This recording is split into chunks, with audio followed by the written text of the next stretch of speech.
السلام علیکم ورحمۃ اللہ وبرکاتہ نحمده ونصلی علی رسولہ الکریم اما بعد فاعوذ باللہ من الشیطان الرجیم بسم اللہ الرحمن الرحیم رب اشرح لی صدری ویسر لی امری واحلل عقدۃ من لسانی یفقہوا قولی۔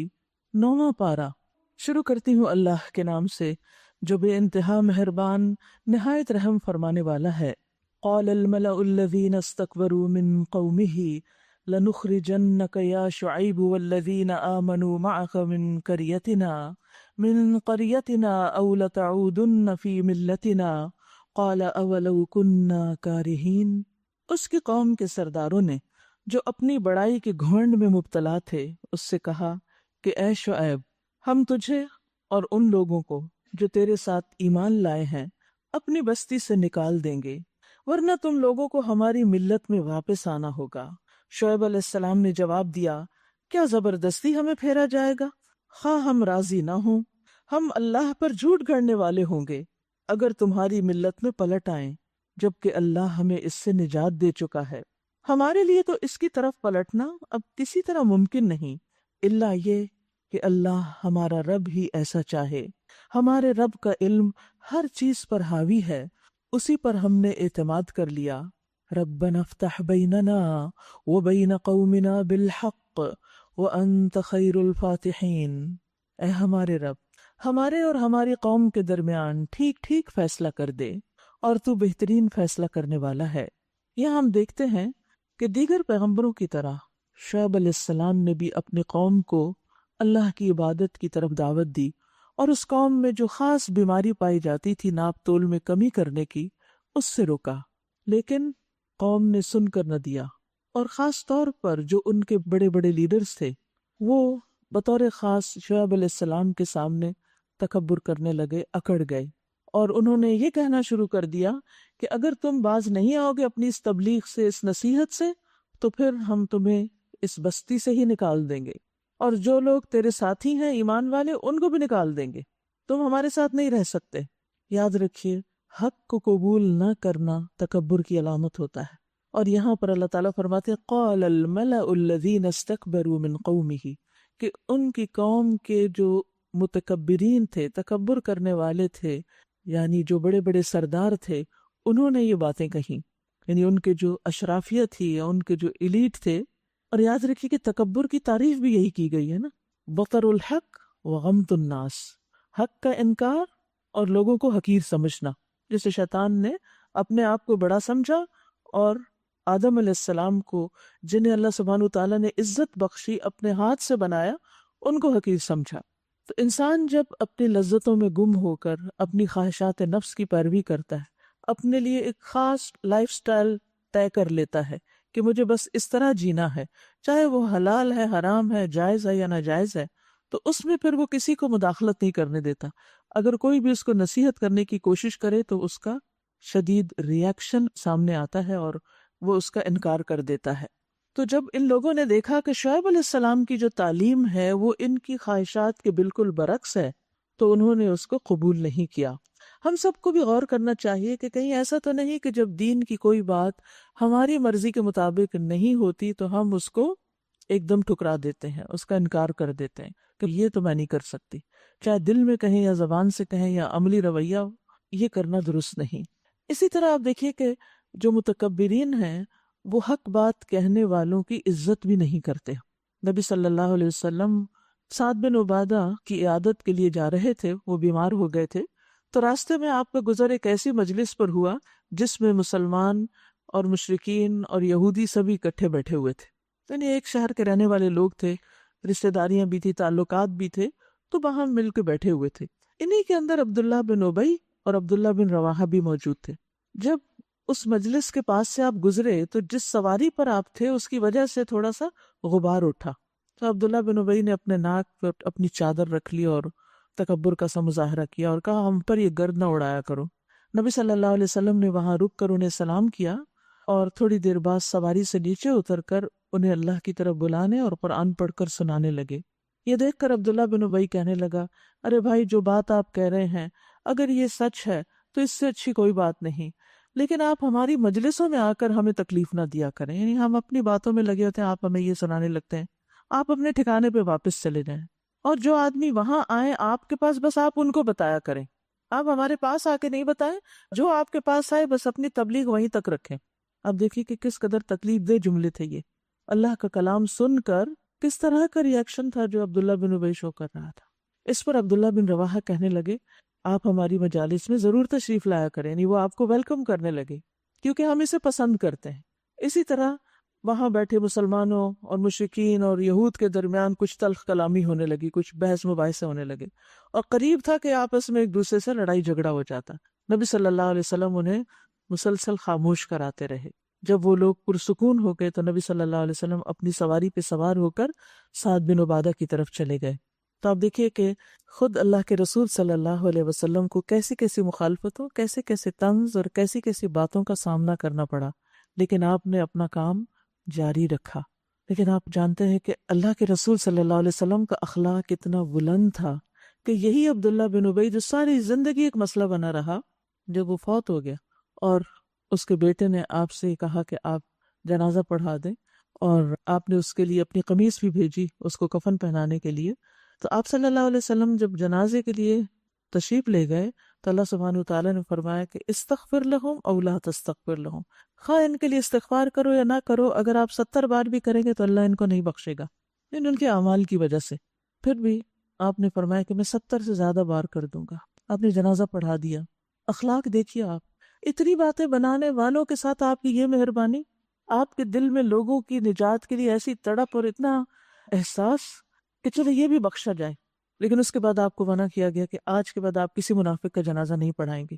تو صحابہ جو تھے وہ نبی صلی اللہ علیہ وسلم کو دیکھتے تھے کہ آپ کس کا جنازہ پڑھاتے ہیں، جس کا آپ پڑھائیں گے ہم بھی ساتھ شریک ہو جائیں گے، اور اگر آپ نہیں پڑھاتے تو ہم بھی نہیں جائیں گے اس میں۔ تو یہ ہے تکبر کا انجام۔ اور اس میں آپ دیکھیے کہ عبداللہ بن ابی کا کردار اور عبداللہ بن رواحہ کا کردار، آگے آپ دیکھیں گے کہ انسانوں میں سے کچھ خبیث ہوتے ہیں، کچھ طیب ہوتے ہیں، کچھ روحیں نیک ہوتی ہیں، کچھ روحیں بد ہوتی ہیں۔ جو نیک روحیں ہوتی ہیں انہیں نیکی سے محبت ہوتی ہے، اور جو بد روحیں ہوتی ہیں وہ نیکی سے نفرت کرتی ہیں۔ اللہ سبحانہ وتعالی ہمیں نفس کے شر سے بچائے۔ اس کی قوم کے سرداروں نے جو اس کی بات ماننے سے انکار کر چکے تھے آپس میں کہا اگر تم نے شعیب علیہ السلام کی پیروی قبول کر لی تو برباد ہو جاؤ گے۔ مگر ہوا یہ کہ ایک دہلا دینے والی آفت نے ان کو آ لیا اور وہ اپنے گھروں میں اوندھے پڑے کے پڑے رہ گئے۔ جن لوگوں نے شعیب علیہ السلام کو جھٹلایا وہ ایسے مٹے کہ گویا کبھی ان گھروں میں بسے ہی نہ تھے۔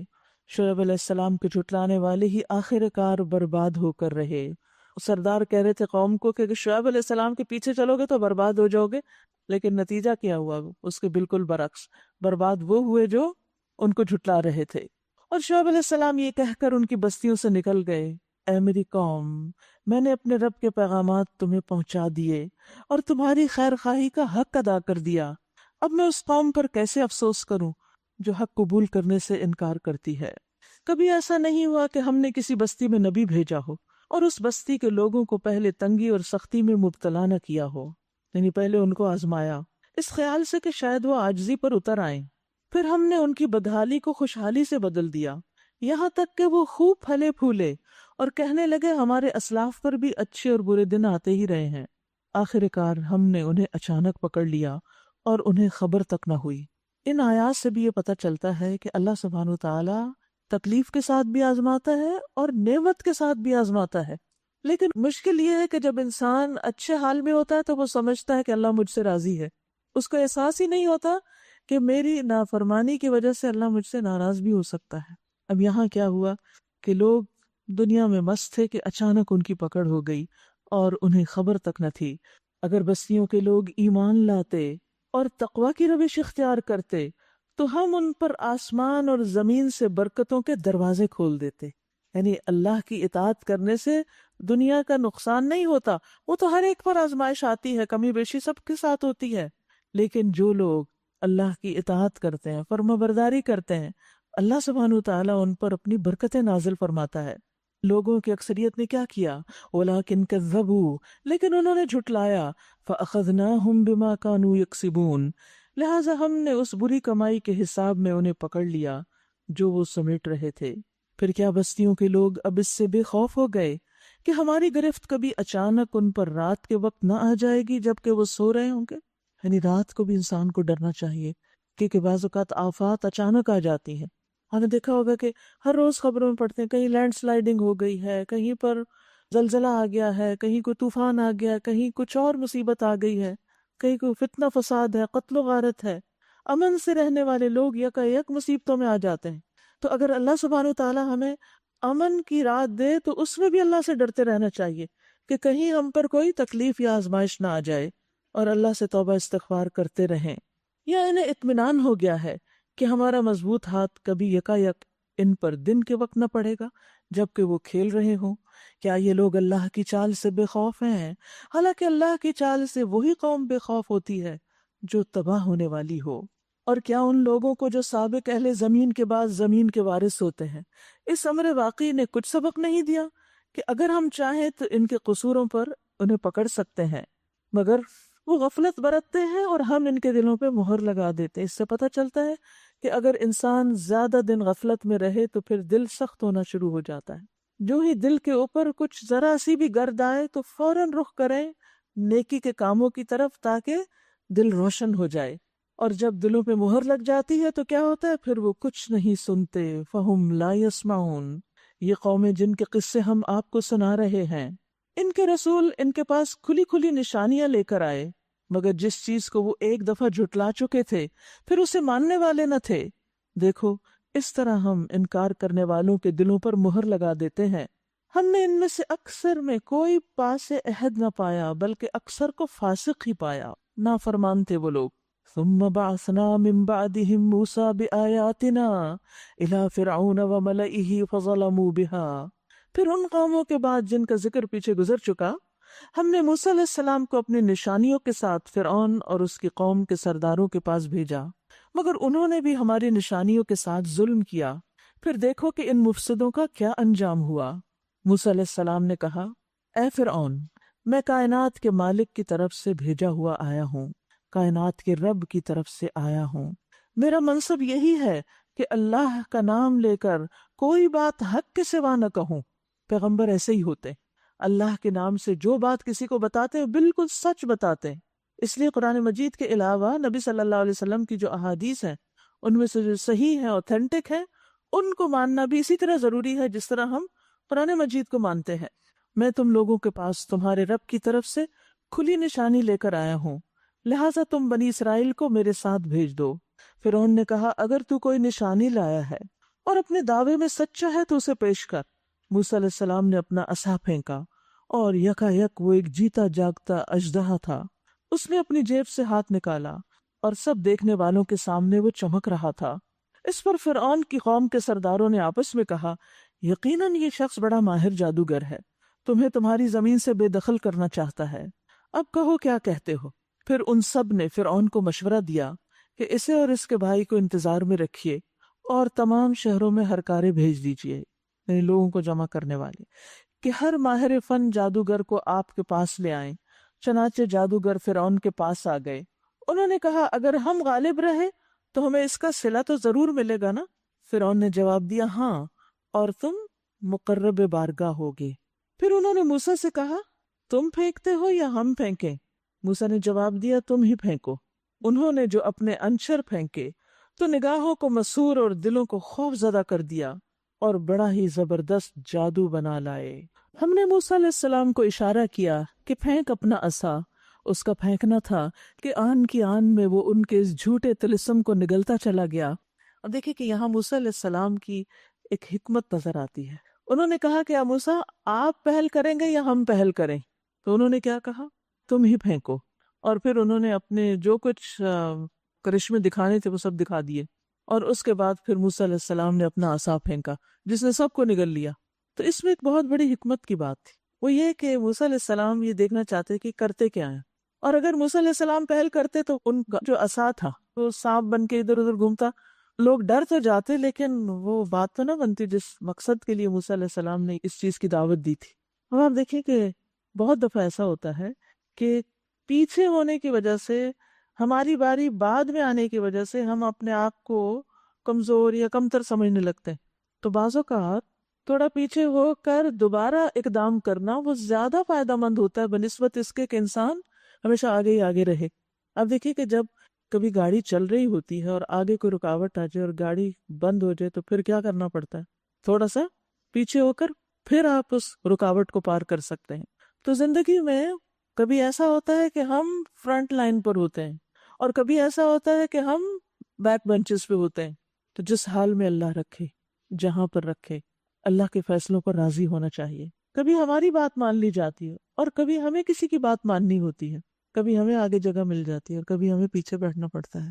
تو اپنے دل کو ان مختلف مقامات پر راضی رکھنا کہ کوئی بات نہیں، پھر کیا ہوا، کوئی بات نہیں، کیونکہ اس وقت انسان ایک دم دل چھوٹا کر بیٹھتا ہے اور بہت دیر اسی غم میں مبتلا رہتا ہے کہ میرے ساتھ ایسا کیوں ہو گیا، حالانکہ اس میں بھی خیر ہوتی ہے۔ تو موسیٰ علیہ السلام نے تو یہاں خود ہی آپٹ کیا کہ تم لوگ پہلے پھینکو، اور پھر موسیٰ علیہ السلام نے ہر چیز کا جائزہ لے لیا کہ کیا کچھ لائے ہیں، آخر کتنا ہے، اور اس کے بعد جب دیکھا کہ ہاں ہے تو کافی، لیکن اللہ کے حکم سے جب عصا پھینکا تو سب صفائی ہو گئی۔ اس طرح جو حق تھا وہ حق ثابت ہوا اور جو کچھ انہوں نے بنا رکھا تھا وہ باطل ہو کر رہ گیا۔ فرعون اور اس کے ساتھی میدان مقابلہ میں مغلوب ہوئے بلکہ الٹا ذلیل ہو گئے، اور جادوگروں کا حال یہ ہوا کہ گویا کسی چیز نے اندر سے انہیں سجدے میں گرا دیا۔ وہ ایمان جاگ اٹھا جو فطرت میں تھا، کہنے لگے ہم نے مان لیا رب العالمین کو، آمنا برب العالمین رب موسیٰ و ہارون، وہی جو رب ہے موسیٰ اور ہارون کا علیہ السلام۔ قال فرعون آمنتم به قبل ان آذن لکم، فرعون نے کہا تم اس پر ایمان لے آئے اس سے پہلے کہ میں تمہیں اجازت دوں، میری اجازت کے بغیر؟ یقیناً یہ کوئی خفیہ سازش تھی جو تم لوگوں نے اس دارالسلطنت میں کی تاکہ اس کے مالکوں کو اقتدار سے بے دخل کر دو۔ ایک دم الزام تراشی۔ اچھا تو اس کا نتیجہ اب تمہیں معلوم ہوتا ہے، میں تمہارے ہاتھ پاؤں مخالف سمتوں سے کٹوا دوں گا اور اس کے بعد تم سب کو سولی پہ چڑھا دوں گا۔ سوچئے کتنی سخت دھمکی تھی فرعون کی طرف سے ان سارے جادوگروں کے خلاف جو فرعون کے کہنے پر حاضر ہوئے تھے اپنے سارے کرتب دکھانے اور اس سے انعام مانگ رہے تھے اور سب کچھ وہ ڈیل ہو رہی تھی۔ لیکن انہوں نے کیا جواب دیا؟ قالوا انا الی ربنا منقلبون، بے شک ہم اپنے رب کی طرف پلٹنے والے ہیں۔ تو جس بات پر ہم سے انتقام لینا چاہتا ہے وہ اس کے سوا کچھ نہیں کہ ہمارے رب کی نشانیاں جب ہمارے سامنے آ گئیں تو ہم نے انہیں مان لیا۔ ربنا افرغ علینا صبرا وتوفنا مسلمین، اے ہمارے رب ہم پر صبر کا فیضان کر اور ہمیں دنیا سے اٹھا تو اس حال میں کہ ہم تیرے فرما بردار ہوں۔ اس موقع پر آپ دیکھیے کہ جب جان کو خطرہ تھا تو انہوں نے کون سی دعا مانگی؟ صبر کی دعا مانگی۔ یا اللہ ہمیں ایسی طاقت عطا کر جس کے ذریعے ہم وہ کچھ برداشت کر سکیں جس کی فرعون ہمیں دھمکی دے رہا ہے۔ یاد رکھیے صبر کی خوف کے موقع پر بھی ضرورت ہوتی ہے تاکہ انسان کا دل جمع رہے، کیونکہ یہ دھمکی بہت بڑی دھمکی تھی، اتنی بڑی دھمکی تھی کہ جسے انسان برداشت نہیں کر سکتا۔ اپنے آپ کو وہاں رکھ کے دیکھیے، کوئی آپ کو یہ کہے کہ آپ کا ہاتھ پاؤں کاٹ دیا جائے گا اور آپ کو سولی پہ لٹکا دیا جائے گا اگر آپ اس کام سے باز نہ آئے تو واقعی کیا کیفیت ہوگی۔ لیکن انہوں نے اپنے نفسوں کو مضبوط کرنے کے لیے، جمانے کے لیے، اس خوف کا مقابلہ کرنے کے لیے، اس دہشت کا مقابلہ کرنے کے لیے اللہ سے صبر کی دعا کی۔ ہمارے ہاں عام طور پر صبر کسی مصیبت کے آ جانے کے بعد کیا جاتا ہے یا سمجھا جاتا ہے کہ اب، لیکن یہاں پر ابھی مصیبت آئی نہیں، وہ دکھائی دے رہی ہے سامنے، لیکن اس کا مقابلہ کرنے کے لیے وہ دعا کر رہے ہیں۔ تو یاد رکھیے آئندہ کبھی خوف ہو، کبھی کسی چیز کی پریشانی ہو کہ کہیں یہ نہ ہو جائے، کہیں وہ نہ ہو جائے، تو اس وقت بھی اللہ سبحانہ تعالیٰ سے صبر مانگیے۔ اور دعا بھی کیسے کی؟ کہا ربنا افرغ علینا صبرا، اللہ ہم پہ صبر انڈیل دے۔ افراغ کہتے ہیں کہ برتن میں جو کچھ ہو وہ سب کا سب انڈیل دیا جائے، کچھ بھی باقی نہ بچے۔ مثلا آپ جگ سے پانی ڈال دیں گلاس میں تو پورے کا پورا پانی گلاس میں ڈال دیں، تو اس کو افراغ کہتے ہیں کہ یا رب جتنا بھی صبر ہوتا ہے وہ سارا ہمارے اندر ڈال دے۔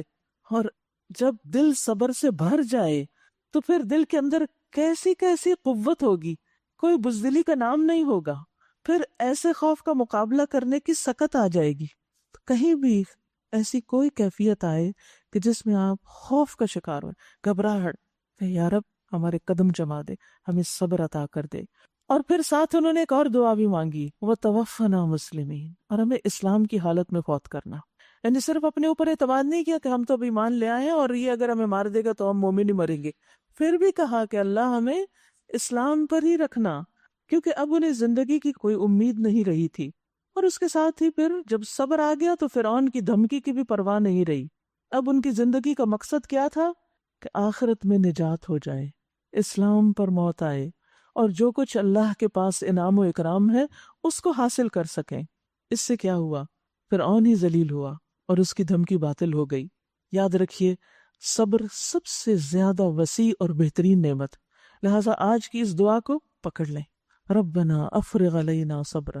مثلاً یہاں آنے میں کوئی مشکل پیش آ رہی ہے، کوئی رکاوٹ آ رہی، کچھ ہو رہا ہے، ربنا افرغ علینا صبرا۔ ابو سعید خدری کہتے ہیں کہ انصار کے کچھ لوگوں نے رسول اللہ صلی اللہ علیہ وسلم سے مال کا سوال کیا تو آپ نے ان کو دے دیا، انہوں نے پھر مانگا، آپ نے پھر دے دیا، حتیٰ کہ آپ کے پاس جو کچھ تھا سارا ہی ختم ہو گیا۔ تو آپ نے فرمایا میرے پاس جو بھی مال ہوگا میں تم سے ہرگز بچا کے نہیں رکھوں گا، وہ تمہیں کو دوں گا، تمہیں میں بانٹوں گا، لیکن جو شخص سوال سے بچنے کی کوشش کرے گا اللہ اسے بچا لے گا، اسے کسی کا محتاج نہیں کرے گا۔ جو بے نیازی اختیار کرے گا اللہ اسے بے نیاز کر دے گا، اور جو صبر کرے گا اللہ اس کو صبر عطا کر دے گا۔ اب یہاں صبر کیا ہے؟ سوال سے بچنا، اور کسی کو کوئی ایسا عطیہ تحفہ نہیں دیا گیا جو صبر سے بہتر اور وسیع تر ہو۔ تو آپ دیکھیں کہ جہاں کہیں جلد بازی کی کیفیت دل میں آ جائے نا، اور جہاں ہم تھوڑے دلے ہونے لگے، جہاں آپ کو کوئی کچھ کہہ دے تو آپ کو دل چاہے کہ بس میں ابھی اس کو جواب دوں، اور سارے کام چھوڑ کے آپ فون اٹھائیں اور آپ کے دل میں جو غبار بھرا اس کو نکالنے کی سوچیں، تو اس وقت بھی یہ دعا مانگے، ربنا افرغ علینا صبرا، اللہ اب جتنا صبر ہے نا وہ سارا میرے اندر ڈال دے تاکہ میرا دل قابو میں آ جائے اور میں اس غلط کام سے بچ جاؤں۔ تو اللہ ضرور مدد کرے گا ہر موقع پر۔ جہاں اپنا آپ کمزور دکھائی دے کہ ہم اپنا مقابلہ خود بھی نہیں کر سکتے، خود کو کنٹرول نہیں کر سکتے، وہاں اللہ سے صبر کی دعا کیجیے۔ اور یاد رکھیے کہ جب انسان صبر مانگتا ہے اور صبر کرنے لگتا ہے تو اللہ کی مدد آ جاتی ہے۔ وَاصْبِرُوا إِنَّ اللَّهَ مَعَ الصَّابِرِينَ، اور صبر کرو، بے شک اللہ صبر کرنے والوں کے ساتھ ہے۔ اور پھر اللہ کی مدد کیسے آتی ہے؟ جیسے جنگ بدر میں آئی تھی، ان تصبروا وتتقوا ويأتوكم من فورهم هذا يمددكم ربكم بخمسة آلاف من الملائكة مصومين۔ کیوں نہیں، اگر تم صبر کرو اور اللہ سے ڈرتے رہو، اور اگر دشمن تم پر فوراً چڑھ آئے تو تمہارا رب خاص نشان رکھنے والے 5000 فرشتوں سے تمہاری مدد کرے گا۔ یعنی اللہ کی مدد آئے گی، لیکن کب؟ ان تصبروا وتتقوا، تم سے بھی تو کچھ چاہیے نا، اور وہ صبر ہے اور تقوی ہے۔ تم صبر کرو گے مدد آئے گی، اور پھر آخرت میں اجر عظیم، انما یوفی الصابرون اجرہم بغیر حساب، صبر کرنے والوں کو ان کا اجر بے حساب، ان لمیٹڈ دیا جائے گا۔ اسی لیے روزے کی جزا ان لمیٹڈ ہے، اللہ نے چھپا کے رکھی ہے، کیونکہ اس میں سارا دن انسان کو صبر کرنا ہوتا ہے، کھانے پینے سے، خواہشات کی تکمیل سے، اور فضول باتوں سے بھی، ہر طرح کی ایسی گفتگو سے بھی بچنا ہوتا ہے کہ جس سے روزہ خراب ہوتا ہے۔ وقال الملأ من قوم فرعون اتذر موسى وقومه ليفسدوا في الارض ويذرك والهتك۔ فرعون سے اس کی قوم کے سرداروں نے کہا، کیا تو موسیٰ اور اس کی قوم کو یوں ہی چھوڑ دے گا کہ ملک میں فساد پھیلائیں اور وہ تیری اور تیرے معبودوں کی بندگی چھوڑ بیٹھے؟ فرعون نے جواب دیا، میں ان کے بیٹوں کو قتل کراؤں گا اور ان کی عورتوں کو جیتا رہنے دوں گا تاکہ ان کو ہم اپنی کنیزیں بنا لیں۔ ہمارے اقتدار کی گرفت ان پر مضبوط ہے۔ تکبر کے جملے۔ موسیٰ علیہ السلام نے اپنی قوم سے کہا، کیا استعینوا باللہ واصبروا، اللہ سے مدد مانگو اور صبر کرو۔ زمین اللہ کی ہے، اپنے بندوں میں سے جس کو چاہتا ہے اس کا وارث بنا دیتا ہے، اور آخری کامیابی انہی کے لیے ہے جو اس سے ڈرتے ہوئے کام کریں، متقین۔ اس کی قوم کے لوگوں نے کہا، تیرے آنے سے پہلے بھی ہم ستائے جاتے تھے اور تیرے آنے پر بھی ستائے جا رہے ہیں، یعنی ہمارے حال کب بدلیں گے، ہمیں اس ظلم سے کب نجات ہوگی؟ اس نے جواب دیا، قریب ہے وہ وقت کہ تمہارا رب تمہارے دشمن کو ہلاک کر دے اور تمہیں زمین میں خلیفہ بنائے، پھر دیکھے کہ تم کیسے عمل کرتے ہو۔ ہم نے فرعون کے لوگوں کو کئی سال تک قحط اور پیداوار کی کمی میں مبتلا رکھا کہ شاید ان کو ہوش آئے، مگر ان کا حال یہ تھا کہ جب اچھا زمانہ آتا تو کہتے کہ ہم اسی کے مستحق ہیں۔ فَإِذَا جَاءَتْهُمُ الْحَسَنَةُ قَالُوا لَنَا هَذِهِ، ہم اس کے مستحق ہیں، we deserve it۔ اور جب برا زمانہ آتا تو موسیٰ اور اس کے ساتھیوں کو اپنے لیے منحوس قرار دیتے، حالانکہ در حقیقت ان کی نحوست تو اللہ کے پاس تھی، مگر ان میں سے اکثر بے علم تھے، یعنی ان سے برا شگون لیتے، حالانکہ یہ بدشگونی کے خود ہی اہل تھے، مگر ان میں سے اکثر بے علم تھے۔ یاد رکھیے کہ جب انسان کے پاس کوئی بھی نعمت آئے تو اس کو سب سے زیادہ اللہ کا شکر ادا کرنا چاہیے، اور فوراً یہ سوچنا چاہیے یہ مجھ پر اللہ کی رحمت ہوئی، یہ برکت ہے، یہ اس کی عنایت ہے، یہ اس نے دیا ہے۔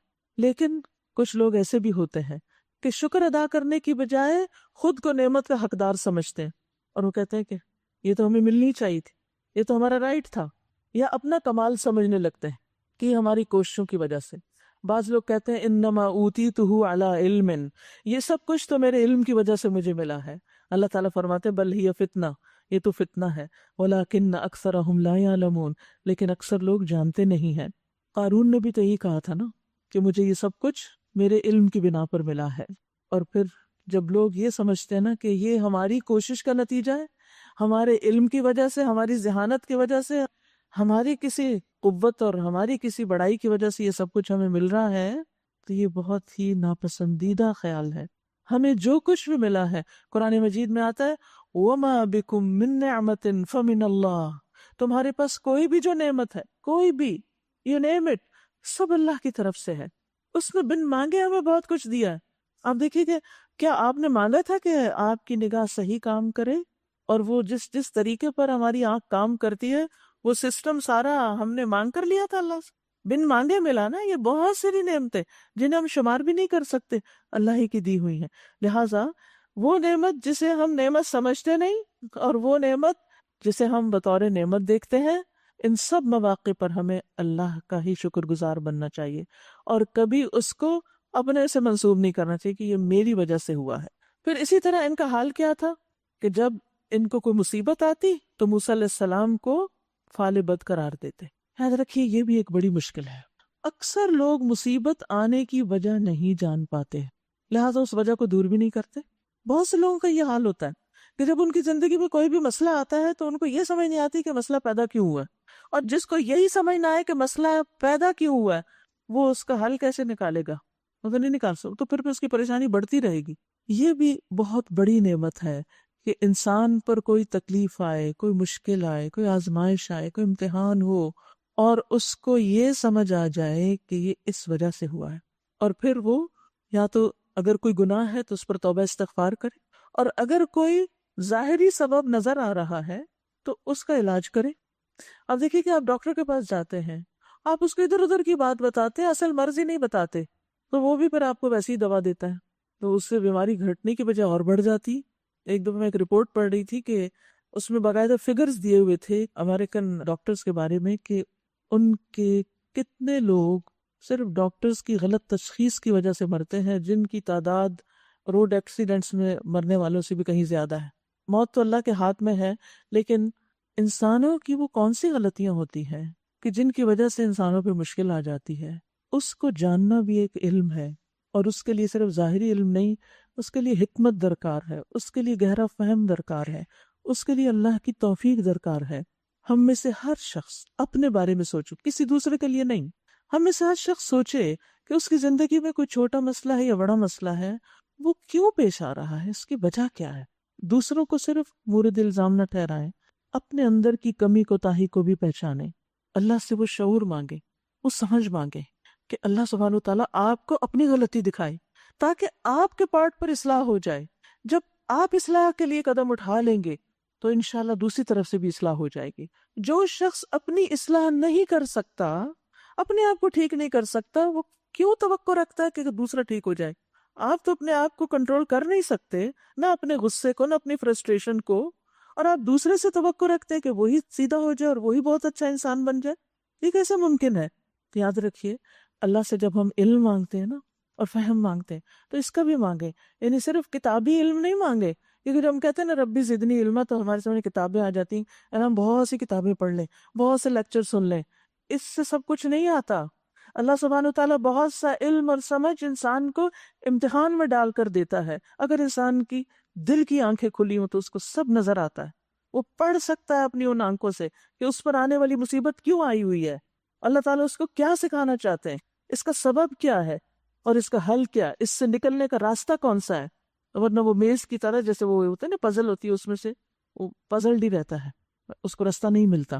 لوگوں کی اکثریت یہ نہیں جانتی کہ ان پہ جو قحط سالی یا تکلیفیں جو ان کے گناہوں کی وجہ سے آئی ہیں، یا اللہ سبحانہ وتعالیٰ ان کو سکھانا چاہتا ہے کچھ، اور کیا سکھانا چاہتا ہے وہ. جب اس سے کچھ نہیں سیکھتے تو یہ انسان کے لیے، دنیا کے لیے بھی بدبختی اور آخرت کے لیے بدبختی کا باعث بن جاتا ہے.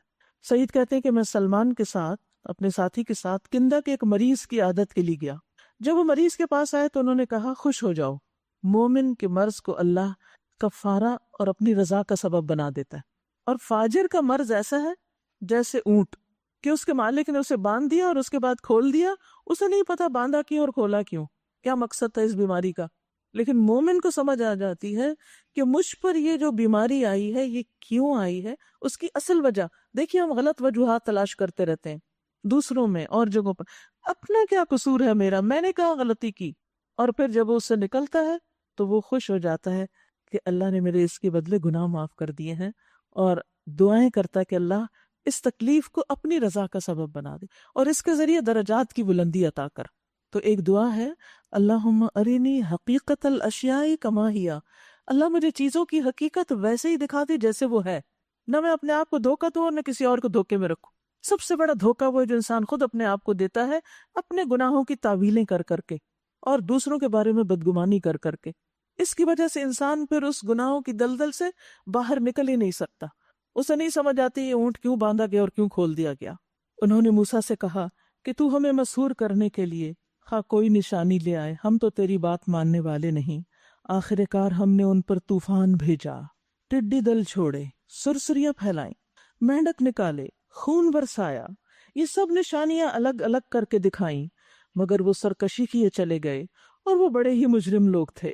جب کبھی ان پر بلا نازل ہو جاتی تو کہتے اے موسیٰ تجھے اپنے رب کی طرف سے جو منصب حاصل ہے اس کی بنا پر ہمارے حق میں دعا کر.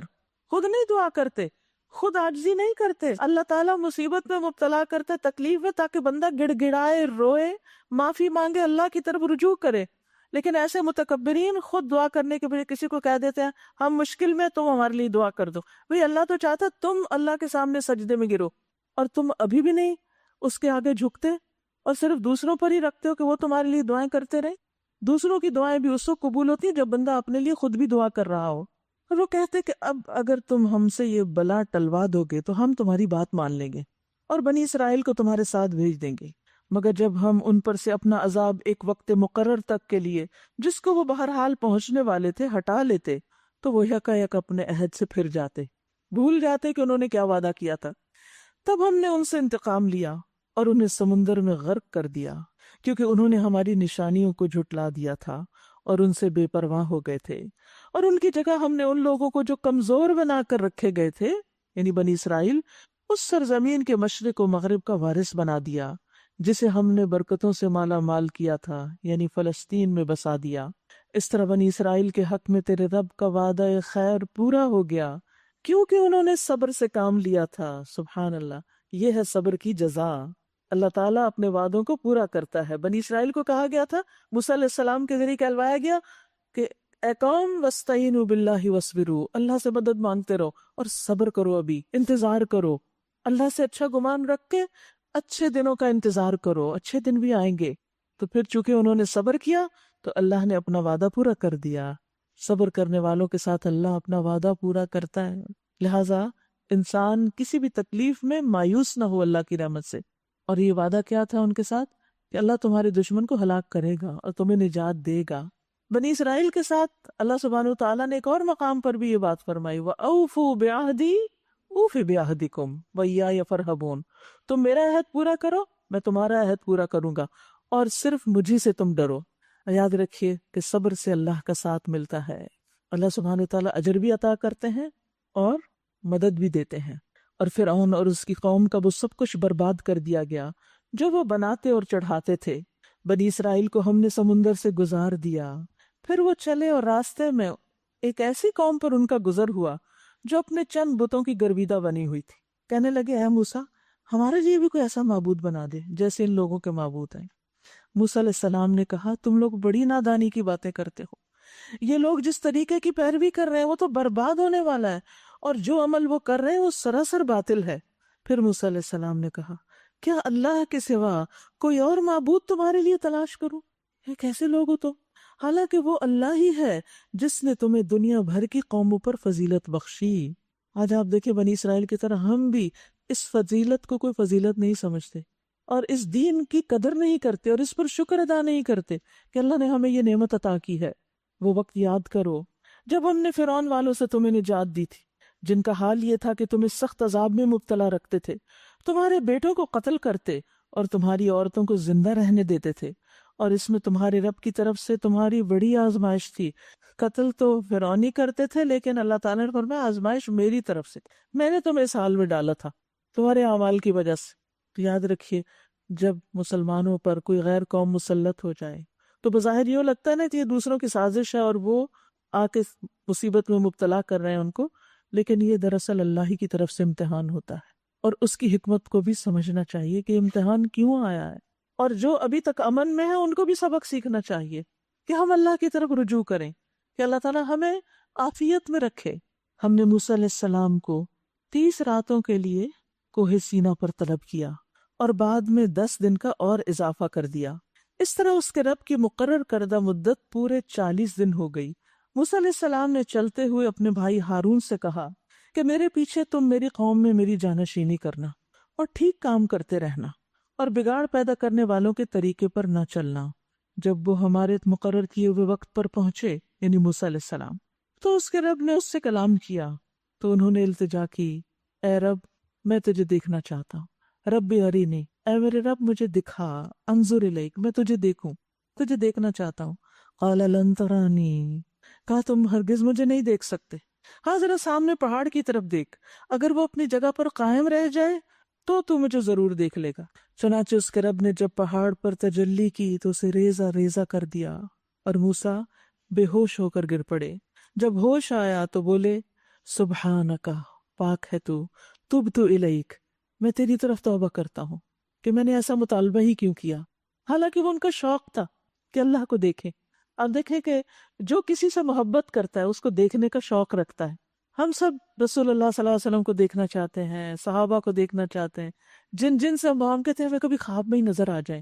کچھ لوگ باقاعدہ کچھ وظیفے کرتے رہتے ہیں کہ نبی صلی اللہ علیہ وسلم ان کو خواب میں نظر آئیں۔ بہت شوق ہوتا ہے، محبت ہے نا، اس لیے شوق ہے دیکھنے کا۔ اسی طرح کچھ لوگوں کو اللہ کے دیدار کا بھی بڑا شوق ہوتا ہے، خاص الخاص لوگ جو ہوتے ہیں وہ ہر کام اللہ کے چہرے کی خاطر کرتے ہیں، مشکل سے مشکل کام کر لیتے ہیں کہ کل ہمیں یہ سعادت نصیب ہو جائے۔ تو موسیٰ علیہ السلام بھی اللہ سے محبت کرتے تو ان کو شوق تھا اللہ کو دیکھنے کا، تو انہوں نے جو دل میں خواہش تھی وہ اس کا اظہار کر دیا، اللہ پاک میں آپ کو دیکھنا چاہتا ہوں۔ اور یہ ہمت کیسے ہوئی جب اللہ تعالیٰ نے کلام کیا، اس سے پہلے تو کبھی ایسا مطالبہ نہیں کیا، لیکن ہوتا ہے نا انسان کو جب ایک نعمت ملتی تو انسان چاہتا ہے ایک تھوڑی سی اور بھی مل جائے، ایک قدم اور آگے، ایک ہمت ہو جاتی ہے، جرأت ہو جاتی ہے۔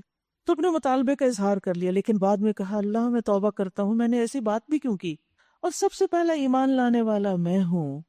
قال یا موسیٰ انی اصطفیتک علی الناس برسالاتی وبکلامی، فرمایا اے موسیٰ میں نے تمام لوگوں پر ترجیح دے کر تجھے منتخب کر لیا کہ میری پیغمبری کرے اور مجھ سے ہم کلام ہو، بس جو کچھ میں تمہیں دوں اسے لے لو اور شکر بجا لاؤ، فخذ ما آتیتک وکن من الشاکرین۔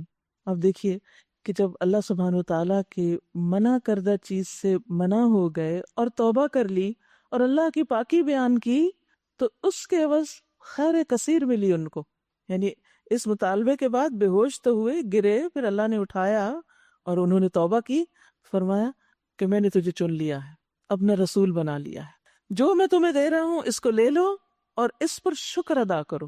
جب اللہ سبحانہ وتعالیٰ کسی خیر کے کام کے لیے آپ کو چن لے تو اللہ کا شکر بجا لائیں، اللہ سبحانہ وتعالیٰ کا خاص شکر ادا کریں، اس شکر میں خاص صدقہ کریں، خاص نفل پڑھیں، یعنی کوئی بھی آپ کام کرنا چاہیں، اگرچہ شکرانے کے نفل نہیں ہوتے بطور خاص، کوئی سجدہ شکر ہوتا ہے۔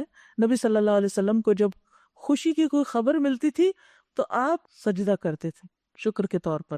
اس کے بعد ہم نے موسیٰ علیہ السلام کو ہر شعبہ زندگی کے متعلق نصیحت اور ہر پہلو کے متعلق واضح ہدایت تختیوں پر لکھ کر دے دی، یعنی اللہ سبحانہ تعالیٰ نے ان کو جو دینا تھا پہلے فرمایا کہ لے لو اس کو، اور پھر یہ سب کچھ لکھ کر دیا، اور ان سے کہا کہ ان ہدایات کو مضبوط ہاتھوں سے سنبھال اور اپنی قوم کو حکم دے کہ ان کے بہتر مفہوم کی پیروی کریں، ان قریب میں تمہیں فاسقوں کے گھر دکھاؤں گا۔ نے اللہ سبحانہ تعالیٰ نے جو احکامات دیے ان کی طرف اشارہ ہے کہ تم ان کو لے لو اور ان میں سے جو بہترین ہے ان کی پیروی کرو۔ یاد رکھیے کہ اللہ سبحانہ تعالیٰ کے سارے احکامات ہی بہترین ہیں، لیکن کچھ احکامات دوسروں کی نسبت زیادہ بہترین ہیں، یعنی سبھی اچھے ہیں لیکن کچھ خاص احکامات ہیں۔ تو ہمیشہ یاد رکھیے کہ اللہ نے جو بھی ہمیں دیا ہے وہ اچھا ہی ہے، لیکن اس میں سے کچھ بہت ہی اچھا ہے۔ مثلا اللہ تعالیٰ فرماتے ہیں ان تبدوا الصدقات فنعما ہی وان تخفوها وتؤتوها الفقراء فهو خیر لکم۔ اگر تم صدقہ ظاہر کر کے دو تو یہ بھی اچھی بات ہے، اور اگر اسے چھپا کے دو اور محتاج کو دو تو یہ تمہارے لیے زیادہ اچھا ہے، خیر لکم۔ تو اب آپ دیکھیے بہت سے لوگ اس کنفیوژن میں رہتے ہیں، دکھا کے دیں، چھپا کے دیں، کیسے نہ دیں۔ تو آپ دیکھیے کہ سامنے دینے میں بھی خیر ہے، لیکن اگر انسان خفیہ صدقہ کرے تو اس کا اجر زیادہ ہے، اور کبھی سامنے دے کر اگر نیت کنٹرول میں تو سامنے دینے سے یہ کہ اوروں کو بھی خیال آ جاتا ہے تو آپ دوسروں کے لیے ایک اچھی مثال قائم کر دیتے ہیں۔ اسی طرح قرآن مجید سے ہمیں پتہ چلتا ہے، پیچھے آپ چھٹے پارے میں پڑھ چکے ہیں کہ اللہ سبحانہ تعالیٰ کو بدگوئی پہ زبان کھولنا پسند نہیں، مگر یہ کہ جس پہ ظلم کیا گیا اس کو کچھ اجازت ہے، لیکن بعد میں کیا فرمایا کہ معاف کر دو، درگزر کرو، اللہ معاف کرنے والوں کو پسند کرتا ہے۔ پھر اسی طرح بدلہ لینے کی ہمیں اجازت ہے اگر کوئی ہم پہ ظلم کرے، لیکن صبر کرنا زیادہ بہتر ہے۔ قرآن مجید میں آتا ہے وَلَمَنِ انتصر بعد ظلمه فَأُولَئِكَ مَا عَلَيْهِم مِّن سَبِيلٍ، اور بے شک جو شخص اپنے اوپر ظلم ہونے کے بعد بدلہ لے لے تو یہ وہ لوگ ہیں جن پر کوئی الزام نہیں، کوئی راستہ نہیں۔ لیکن اس کے ساتھ ساتھ اللہ تعالیٰ نے یہ بھی بیان کر دیا کہ صبر اور معاف کرنا زیادہ بہتر ہے۔ وَلَمَن صَبَرَ وَغَفَرَ إِنَّ ذَلِكَ لَمِنْ عَزْمِ الْأُمُورِ، بلا شبہ جو شخص صبر کر جائے اور معاف کر دے تو یقیناً یہ بڑی ہمت کے کاموں میں سے ہے۔ لیکن عام طور پر ہم معاف کرتے نہیں ہیں، دل میں ضرور رکھ لیتے ہیں اور اس کی تعویل بھی کوئی نہ کوئی کر لیتے ہیں کہ اس وجہ سے نہیں ہم معاف کر رہے، بھلے وجہ کوئی بھی ہو، پھر بھی معاف کر کے درگزر کر کے اپنے تعلقات کی اصلاح کر لینا اللہ کو زیادہ پسند ہے۔ یاد رکھیے کہ عقل مند لوگ ہمیشہ اچھی اور بہتر چیز کو ترجیح دیتے ہیں۔ مثلاً آپ بازار گئے ہیں، کچھ خریدنے لگے ہیں، کیا خرید کے لے آئیں گے؟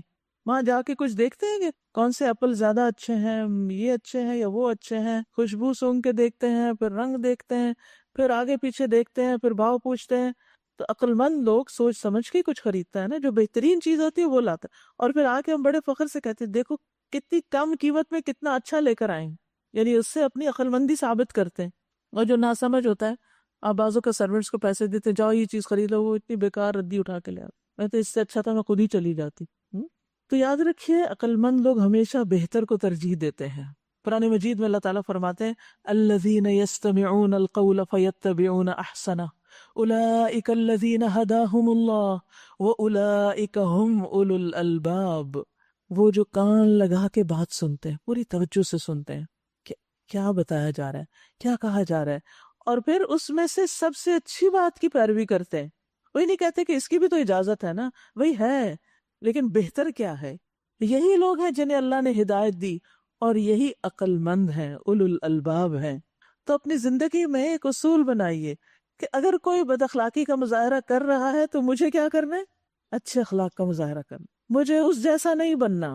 ابن عباس اس آیت کی تفسیر میں کہتے ہیں کہ یہ وہ شخص ہے جو اچھی باتیں بھی سنتا ہے اور بری بھی، تو وہ اچھی باتیں کرتا ہے اور بری باتوں سے رک جاتا ہے اور بری باتوں کو آگے نہیں لے کے جاتا۔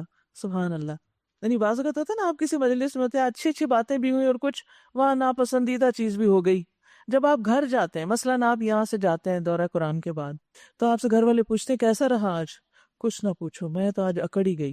ایسی کرسیاں رکھی ہوئی ہیں کہ جن پر 2 گھنٹے گزارنا بڑا ہی مشکل۔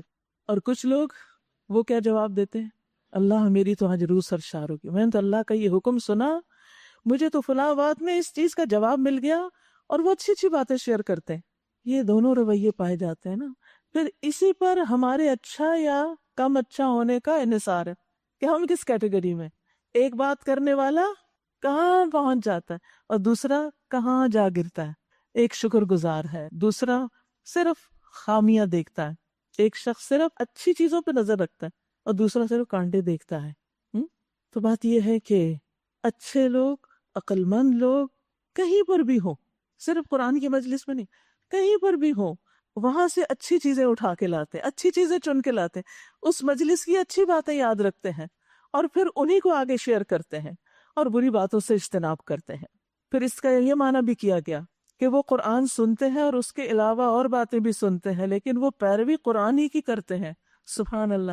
یعنی علم تو بہت سارے ہیں، حکمت کی باتیں بھی بہت لوگ کرتے ہیں، اقوال زرین اور وزڈم کی باتیں، اور وزڈم گروز بھی بہت سے ہیں. سب ٹھیک ہے اپنی جگہ، لیکن جو بات اللہ کی ہے وہ اللہ ہی کی ہے، اور وہ اس کو سب پر ترجیح دیتے ہیں، یہ سب پر ٹاپ پر ہے، یہ ان کے فوکس میں ہے. ایسے بندوں کے لیے خوشخبری ہے. فبشر عباد الذین یستمعون القول فیتبعون احسنہ. میرے بندوں کو خوشخبری دے دیجئے جو کان لگا کے بات سنتے ہیں، پھر اس میں سے سب سے اچھی کی پیروی کرتے ہیں، اس کو فالو کرتے ہیں، اس پر عمل بھی کرتے ہیں اور وہ دوسروں سے شیئر بھی کرتے ہیں. موسیٰ علیہ السلام کو یہی ہدایت دی گئی تھی، کیونکہ وہ اخلاق کی بلندیوں پر ہوتے ہیں نا پیغمبر، اور وہ عزیمت کی راہ اختیار کرتے ہیں، رخصت کی نہیں. اب دیکھیں کہ بہت سے فقہی احکامات ایسے ہیں کہ جن کو جان کر آپ کو رخصت کے پہلو دین میں ملتے ہیں کہ اس کی اجازت ہے، یہ کر سکتے ہیں، مجبوری میں یہ کیا جا سکتا ہے. لیکن جو صاحب ایمان اور عقل مند لوگ ہوتا ہے وہ رخصتوں کی بجائے کس میں نظر رکھتا ہے کہ زیادہ بہتر کیا ہے، عظیمت کس میں، زیادہ اجر کس میں ہے، کون سی راہ زیادہ بہتر ہے، اور وہ اختیار کرتا ہے، اور یہ اس کے عقل مند ہونے کی علامت ہوتی ہے. پھر فرمایا میں اپنی نشانیوں سے ان لوگوں کی نگاہیں پھیر دوں گا جو بغیر کسی حق کے زمین میں بڑے بنتے ہیں. وہ خواہ کوئی نشانی دیکھ لیں کبھی اس پر ایمان نہ لائیں گے. اگر سیدھا راستہ ان کے سامنے آئے تو اسے اختیار نہ کریں گے، اور اگر ٹیڑھا راستہ نظر آئے تو اس پر چل پڑیں گے، اس لیے کہ انہوں نے ہماری نشانیوں کو جھٹلایا اور ان سے بے پرواہی کرتے رہے. ہماری نشانیوں کو جس کسی نے جھٹلایا اور آخرت کی پیشی کا انکار کیا، اس کے سارے اعمال ضائع ہو گئے. اللہ اکبر. هل یجزون الا ما كانوا يعملون. کیا لوگ اس کے سوا کچھ اور جزا پا سکتے ہیں کہ جیسا کریں ویسا بھریں. یہاں بھی ایک بڑی اہم بات کی گئی ہے، اور وہ یہ اللہ تعالیٰ فرماتے ہیں کہ میں اپنی آیات سے ان لوگوں کو پھیر دوں گا جو زمین میں ناحق تکبر کرتے ہیں. تو اس سے یہ پتہ چلتا ہے کہ تکبر اور بے صبرا پن علم سے محروم کر دیتا ہے انسان کو، اللہ کی آیات سے دور کر دیتا ہے. ہم نے جب اپنے ماسٹرز میں پہلے دن کی کلاس اٹینڈ کی تو ہمارے استاد نے ایک بہت اچھی بات کہی، اور مجھے آج تک یاد ہے کہ العلم یضیع بین الحیاء والکبر، کہ علم جو ہے وہ شرم کرنے اور تکبر کرنے سے ضائع ہو جاتا ہے. اس دن میں نے اصول بنایا تھا کہ جو بات مجھے سمجھ نہیں آئے گی میں بغیر جھجک کے پوچھ لوں گی استاد سے، کیونکہ بعض اوقات سوال ہوتا ہے، یہ کوئی اچھی بات ہم شیئر کر سکتے ہیں لیکن ہم کہتے ہیں ہائی لوگ کیا کہیں گے، پتہ نہیں ٹھیک ہے کہ غلط ہے. ٹھیک ہے کہ غلط ہے، اگر غلط ہوگی تو بتا دیا جائے گا غلط ہے، کیونکہ یہ بھی ایک تکبر کی ایک قسم ہے نا کہ ہم چھوٹا نہیں بننا چاہتے کہ کوئی ہمیں کچھ کہہ دے گا، یا پھر ساتھ جھجک بھی شامل ہو جاتی. ایک اور کسی بزرگ نے کہا کہ جو علم سیکھنے کی ذلت پر ایک گھڑی صبر نہ کر سکے وہ جہالت کی ذلت میں ہمیشہ ہمیشہ باقی رہے گا. بعض اوقات ایسا ہوتا ہے نا کہ آپ سیکھنے جاتے ہیں، آپ کو ڈانٹ پڑ جاتی، بعض اوقات کوئی اور آپ کو کچھ کہہ دیتا ہے کوئی بات، تو پھر آپ کہتے ہیں بس چھوڑو آج کے بعد میں نہیں جا رہی. تو آپ نہیں جا رہے علم کی مجلس میں تو کیا ہوگا؟ لا علم رہ جائیں گے. وہ خیر جو دوسرے تکلیف اٹھا کے حاصل کر رہے ہیں آپ اس سے محروم ہو جائیں گے. نقصان کس کا ہے؟ اپنا ہی. تو یاد رکھیے ہمارے اندر جو کمزوریاں نا نفس کی اور ہمارے دلوں کی نجاستیں، یہ بعض اوقات قرآن کے حقائق کو سمجھنے نہیں دیتی. جس طرح قرآن پڑھتے ہوئے ہم پاکیزگی کا اہتمام کرتے ہیں نا، ظاہری پاکیزگی کا، اسی طرح دل بھی جن کے پاکیزہ ہوتے ہیں اور اس میں سے وہ اس کو خالی کر لیتے ہیں. جیسے پہلے میں نے بات کی کہ قرآن کو سمجھنے کے لیے اپنے جو پری کنسیوڈ آئیڈیاز ہیں ان کو نکالنے کی ضرورت ہے، کھلے دل سے کھلی آنکھوں سے اس کو پڑھنے اور سمجھنے کی ضرورت ہے جب یہ سمجھ میں آتا ہے. ورنہ اللہ سبحانہ وتعالیٰ ایسے دلوں کو جو گندگی سے بھرے ہوئے ہیں قرآن میں غور و فکر سے روک لیتا ہے. قرآن ان کے دلوں تک نہیں اترتا، جب دلوں تک نہیں جاتا تو پھر عمل بھی نہیں بدلتا. اب کیا ہوا؟ موسیٰ علیہ السلام کے پیچھے اس کی قوم کے لوگوں نے اپنے زیوروں سے ایک بچڑے کا پتلا بنا لیا جس میں سے بیل کی سی آواز نکلتی تھی. کیا انہیں نظر نہ آتا تھا کہ وہ نہ ان سے بولتا ہے نہ کسی معاملے میں ان کی رہنمائی کرتا ہے؟ مگر پھر بھی انہوں نے اسے معبود بنا لیا اور وہ سخت ظالم تھے۔ پھر جب ان کی فریب خوردگی کا طلسم ٹوٹ گیا اور انہوں نے دیکھ لیا کہ در حقیقت وہ گمراہ ہو گئے ہیں، تو کہنے لگے، کیا کہنے لگے؟ لئن لم یرحمنا ربنا ویغفر لنا لنکونن من الخاسرین، اگر ہمارے رب نے ہم پہ رحم نہ کیا اور ہم سے درگزر نہ کیا تو ہم برباد ہو جائیں گے۔ ادھر سے موسیٰ علیہ السلام غصے اور رنج میں بھرے ہوئے اپنی قوم کی طرف پلٹے۔ آتے ہی انہوں نے کہا، بہت بری جانشینی کی تم لوگوں نے میرے بعد، کیا تم سے اتنا صبر نہ ہوا کہ اپنے رب کے حکم کا انتظار کر لیتے؟ اعجلتم امر ربکم، کس بات کی جلدی تھی؟ مجھے آنے دیتے، میں تمہارے لیے ہدایت لے کر آتا، تم اس پر چلتے، تم نے میرے پیچھے سے ایک اور چیز کو اپنا معبود بنا لیا۔ اور یہ سب کس وجہ سے ہوا؟ جلد بازی کی وجہ سے۔ اعجلتم امر ربکم، تم اپنے رب کے حکم سے آگے بڑھنا چاہتے تھے۔ یاد رکھیے، جلد بازی قابل مذمت فعل ہے۔ دو چیزیں ہوتی ہیں، ایک ہوتی ہے عجلہ اور ایک ہوتی ہے سرعہ۔ سرعہ کہتے ہیں تیزی سے کوئی کام کرنے کو، یعنی اول وقت میں کام کرنا، اور عجلہ ہوتا ہے وقت سے پہلے ہی کر دینا، یعنی کسی چیز کا وقت آنے سے پہلے اس کی طرف چلے جانا، یہ عجلت کہلاتا ہے، یہ قابل مذمت ہے۔ اور سرعت ایک کام کو اول وقت میں کرنا، اور یہ قابل تعریف ہوتا ہے۔ یاد رکھیے، جلد بازی شیطان کی طرف سے ہے۔ نبی صلی اللہ علیہ وسلم نے فرمایا، التأنی من اللہ والعجلۃ من الشیطان، تحمل مزاجی اللہ کی طرف سے ہے کہ انسان ٹھنڈے دل سے کام ہو کے آرام سے سکون سے کام کرے، اور جلد بازی شیطان کی طرف سے۔ آپ دیکھیے کہ جب مثلاً کلاس ختم ہوتی، ہم اتنی دیر بیٹھے رہتے ہیں، اور جب ہمیں گھر جانا ہوتا تو ہم کس قدر جلدی مچا دیتے، دوسروں کو دھکے دینے لگتے، پش کرتے۔ آپ دیکھیے، سب نے ہی جانا ہے نا، سب نے نکلنا ہے، یہاں تو نہیں بیٹھے رہنا۔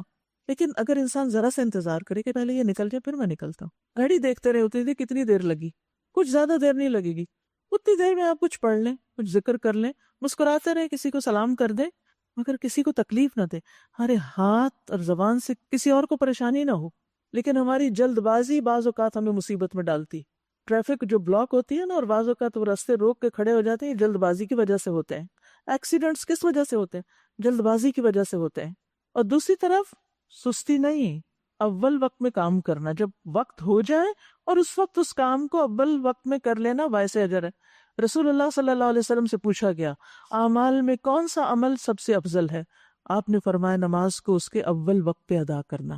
رسول اللہ صلی اللہ علیہ وسلم نے فرمایا، جس نے جمعہ کے دن غسل جنابت کیا، غسل تو سبھی کرتے ہیں لیکن خاص طور پر غسل جنابت کا ذکر اس لیے ہے کہ ظاہر ہے کہ غسل جنابت ایک خاص عمل کے بعد کیا جاتا ہے، یعنی انسان اپنی دنیا میں تھا، اپنی لذتوں میں تھا، اور پھر اس نے اللہ سبحانہ و تعالیٰ کے لیے عمل کرنے میں جلدی کی۔ کس طرح کہ غسل کیا، پھر نماز کے لیے گیا، اور سب سے پہلے پہنچا وہاں نا، تو اس نے گویا ایک اونٹ کی قربانی کی۔ جو شخص دوسری گھڑی میں گیا اس نے گویا گائے کی قربانی کی، جو تیسری گھڑی میں گیا اس نے سینگ والے ایک دمبے کی قربانی کی، جو چوتھی گھڑی میں گیا اس نے گویا ایک مرغی قربان کی، جو پانچویں گھڑی میں گیا تو گویا اس نے ایک انڈا اللہ کی راہ میں دیا۔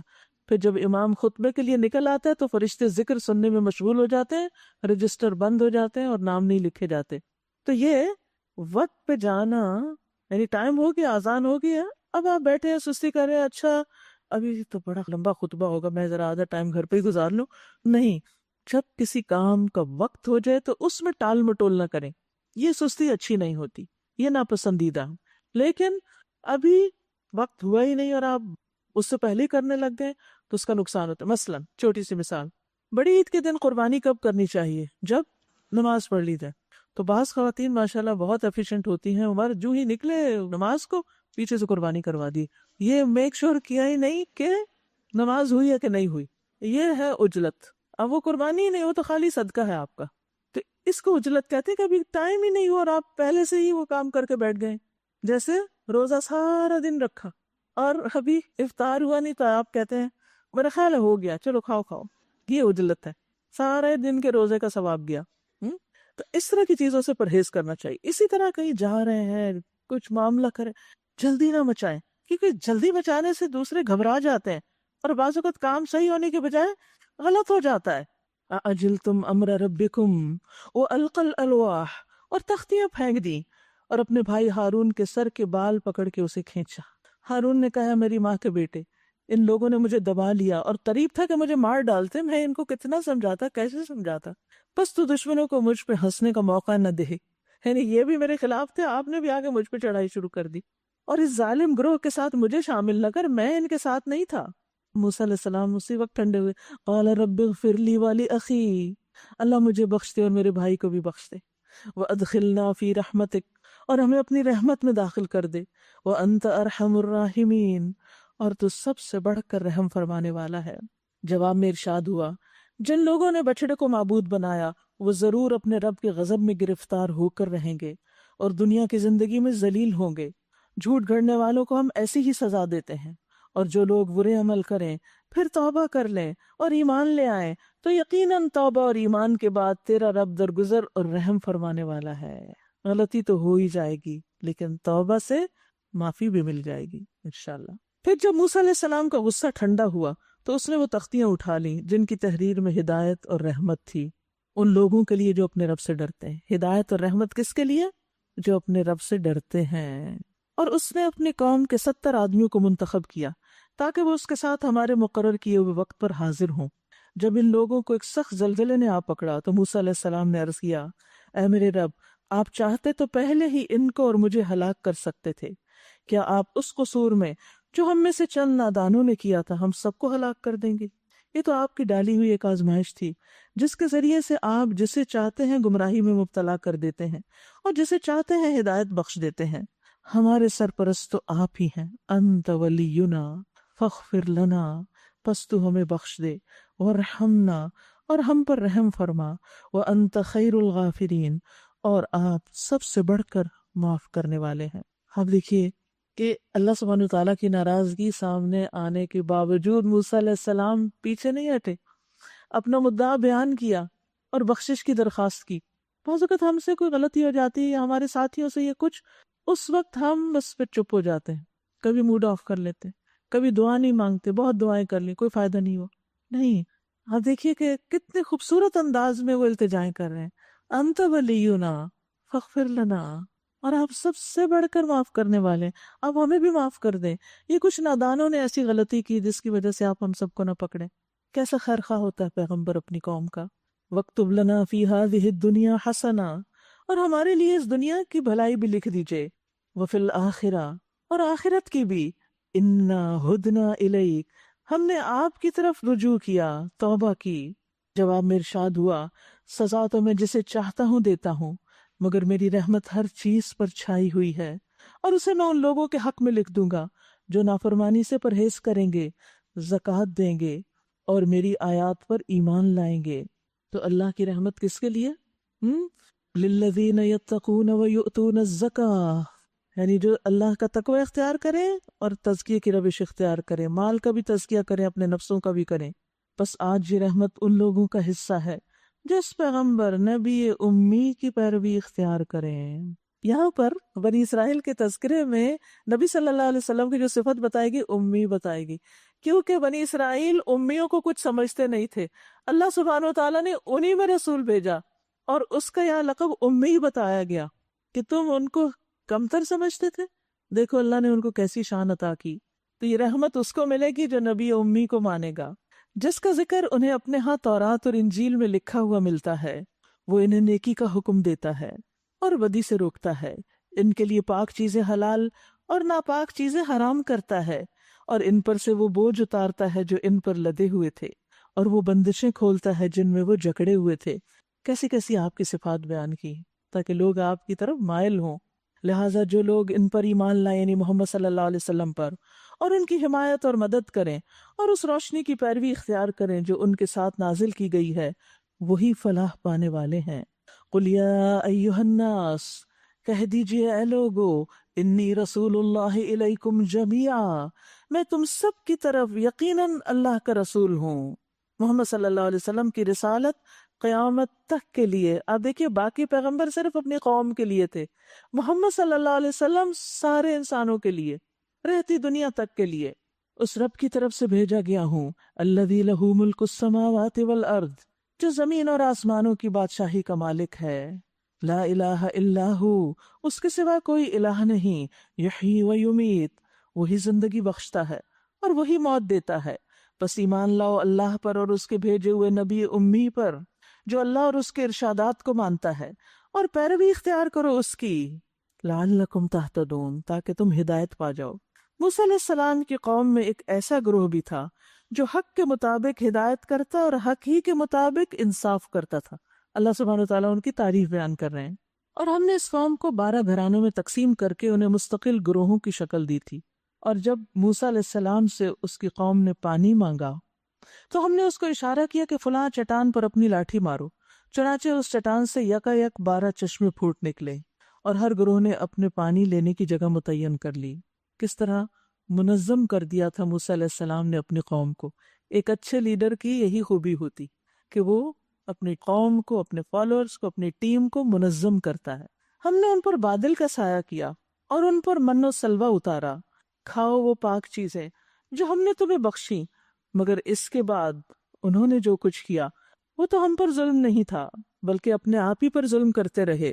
یعنی اللہ کی بات کو جو بدل دیں وہ اپنے اوپر ہی ظلم کرتے ہیں۔ اور آپ دیکھیں کہ بات بدل کے خود پہ ہی ظلم کیا، یعنی جب انہوں نے اللہ کے قول کو تبدیل کیا جو کہ آسان تھا کرنے میں تو اس کو چھوڑ دیا، لہذا نتیجہ کیا ہوا کہ انہیں پھر بعد میں مشقت کا سامنا کرنا پڑا۔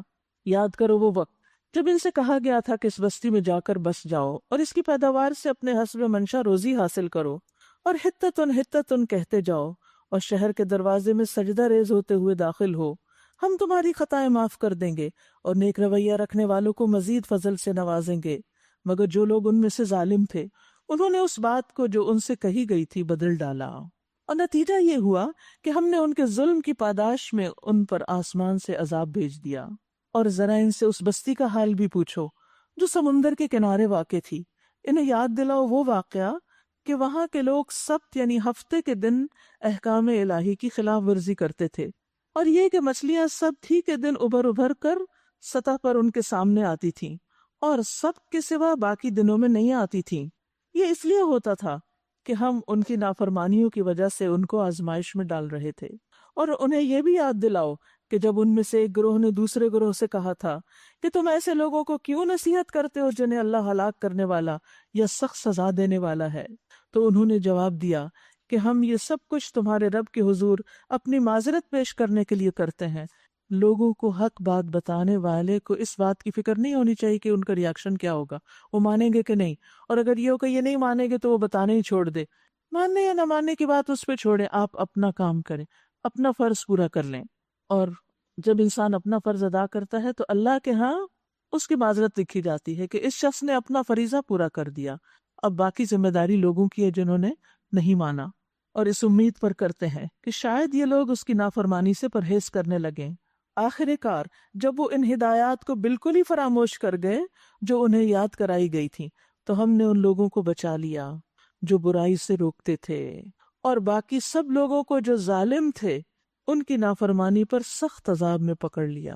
تو یاد رکھیے، امر بالمعروف اور نہی عن المنکر نجات دلانے والا ہوتا ہے، لیکن جب انسان اپنے اس کام کو چھوڑ دیتا ہے تو پھر اللہ کی پکڑ آ جاتی۔ پھر جب وہ پوری سرکشی کے ساتھ وہی کرتے چلے گئے جس سے انہیں روکا گیا تھا، کس سے روکا گیا تھا کہ ہفتے کے دن مچھلیاں نہیں پکڑنی، لیکن انہوں نے مان کے نہیں دیا، تو کیا سزا ملی ان کو؟ تو ہم نے کہا کہ بندر ہو جاؤ، ذلیل و خوار۔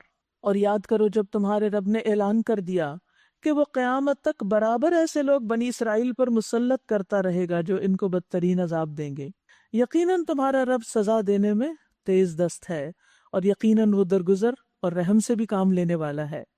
ہم نے ان کو زمین میں ٹکڑے ٹکڑے کر کے بہت سی قوموں میں تقسیم کر دیا، کچھ لوگ ان میں نیک تھے اور کچھ اس سے مختلف، اور ہم ان کو اچھے اور برے حالات سے آزمائش میں مبتلا کرتے رہے کہ شاید یہ پلٹ آئیں۔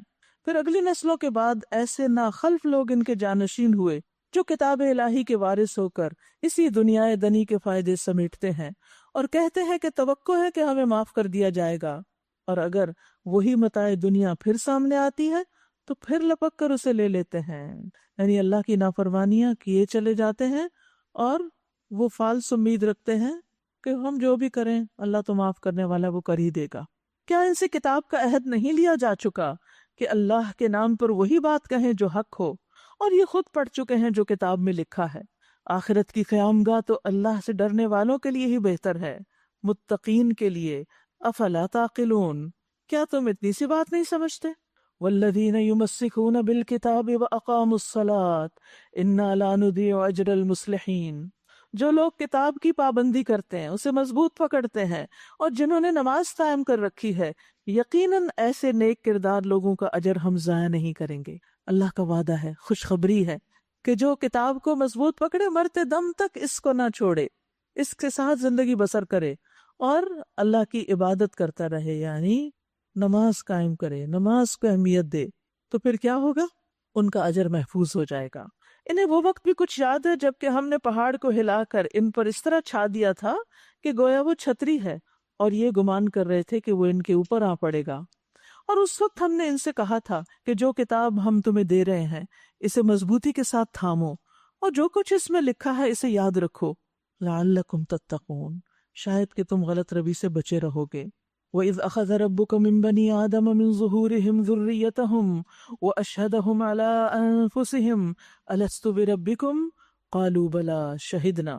اور اے نبی صلی اللہ علیہ وسلم، لوگوں کو یاد دلائیے وہ وقت جب کہ تمہارے رب نے بنی آدم کی پشتوں سے ان کی نسل کو نکالا تھا، اور انہیں خود ان کے اوپر گواہ بناتے ہوئے پوچھا تھا، کیا میں تمہارا رب نہیں ہوں؟ انہوں نے کہا، ضرور آپ ہی ہمارے رب ہیں، اور ہم اس پر گواہی دیتے ہیں. یہ ہم نے اس لیے کیا کہ کہیں قیامت کے دن تم یہ نہ کہہ دو کہ ہم تو اس بات سے ہی بے خبر تھے، یا یہ نہ کہنے لگو کہ شرک کی ابتدا ہمارے باپ دادا نے ہم سے پہلے کی تھی اور ہم بعد کو ان کی نسل سے پیدا ہوئے. پھر کیا آپ ہمیں اس قصور پہ پکڑتے ہیں جو غلط کار لوگوں نے کیا؟ یعنی یہ ہماری غلطی نہیں، بڑوں کی ہے. یہاں جس بات کو یاد کرانے کے لیے کہا گیا ہے وہ وعدہ الست ہے. اس کے بارے میں ابی ابن کعب نے جو کچھ کہا وہ ان آیات کو بہت اچھی طرح واضح کر دیتا ہے. وہ کہتے ہیں کہ اللہ تعالیٰ نے سب کو جمع کیا، یعنی آدم علیہ السلام کی جب پیدائش ہوئی، پھر سب کو سجدہ کرنے کا حکم دیا گیا، پھر ابلیس نے انکار کیا. اس کے بعد اللہ سبحانہ وتعالیٰ نے آدم کی جتنی بھی اولاد قیامت تک آنے والی ہے ان سب کو پیدا کیا، ان کی روحوں کو، ان کو الگ الگ گروہوں کی شکل میں، یعنی ایک ایک دور کے لوگ، انہیں انسانی صورت اور گویائی عطا کی، یعنی بولنے کی قوت دی. پھر ان سے وعدہ لیا اور انہیں اپنے آپ پر گواہ بناتے ہوئے پوچھا کہ کیا میں تمہارا رب نہیں ہوں؟ انہوں نے عرض کیا، ضرور آپ ہمارے رب ہیں. تب اللہ تعالیٰ نے فرمایا کہ میں تم پر زمین اور آسمان سب کو اور خود تمہارے باپ آدم کو گواہ ٹھہراتا ہوں، تاکہ قیامت کے دن تم یہ نہ کہہ سکو کہ ہمیں تو اس کا علم نہیں تھا، یعنی کہ ہمارا رب کون ہے. خوب جان لو کہ میرے سوا کوئی بھی عبادت کے لائق نہیں، میرے سوا کوئی رب نہیں، تم میرے ساتھ کسی کو شریک نہ ٹھہرانا. میں تمہارے پاس اپنے پیغمبر بھیجوں گا جو تمہیں یہ عہد و میثاق جو تم میرے ساتھ باندھ رہے ہو یاد دلائیں گے، اور تم پر اپنی کتابیں بھی نازل کروں گا. اس پر سب انسانوں نے، اول سے آخر سب انسانوں نے کہا، ہم گواہ ہیں، آپ ہی ہمارے رب ہیں اور آپ ہی ہمارے معبود ہیں، آپ کے سوا نہ کوئی ہمارا رب ہے نہ معبود ہے. تو یہ ہے وہ وعدہ الست جو ہم سب کر چکے ہیں اللہ سے، کہ اللہ ہم تجھے ہی اپنا رب مانتے ہیں اور کسی اور کو اس میں شریک نہیں کرتے. لیکن ہو سکتا ہے کہ آپ کہیں ہمیں تو یاد نہیں، تو اس کے لیے کیا فرمائے کہ پیغمبر بھیجوں گا جو تمہیں یاد کراتے رہیں گے، اور ہر دور میں پیغمبر آتے رہے، اور اب یہ کتاب موجود ہے ہمارے پاس جو ہمیں یاد کرا رہی ہے. اور اس سے انسان پر ایک حجت تمام ہو گئی. یاد رکھیے کہ یہ جو اللہ نے ہمارے اندر چیز رکھ دی اپنی پہچان کرا کے، تو حقیقت یہ ہے کہ وہ لوگ بھی جو اللہ کو مانتے نہیں، جب ان پہ کچھ سخت وقت آتا ہے تو اچانک ان کے منہ سے اللہ ہی کا نام نکلتا ہے، کیونکہ ان کے اندر کی گہرائیاں اپنے رب کو پہچانتی، چاہے اس پہ جو انہوں نے پردے ڈال رکھے ہیں اور فطرت مسخ ہو گئی ہے اور اب وہ دنیا میں مگن ہو کر اس کو بھول گئے ہیں، تو یہ اور بات ہے.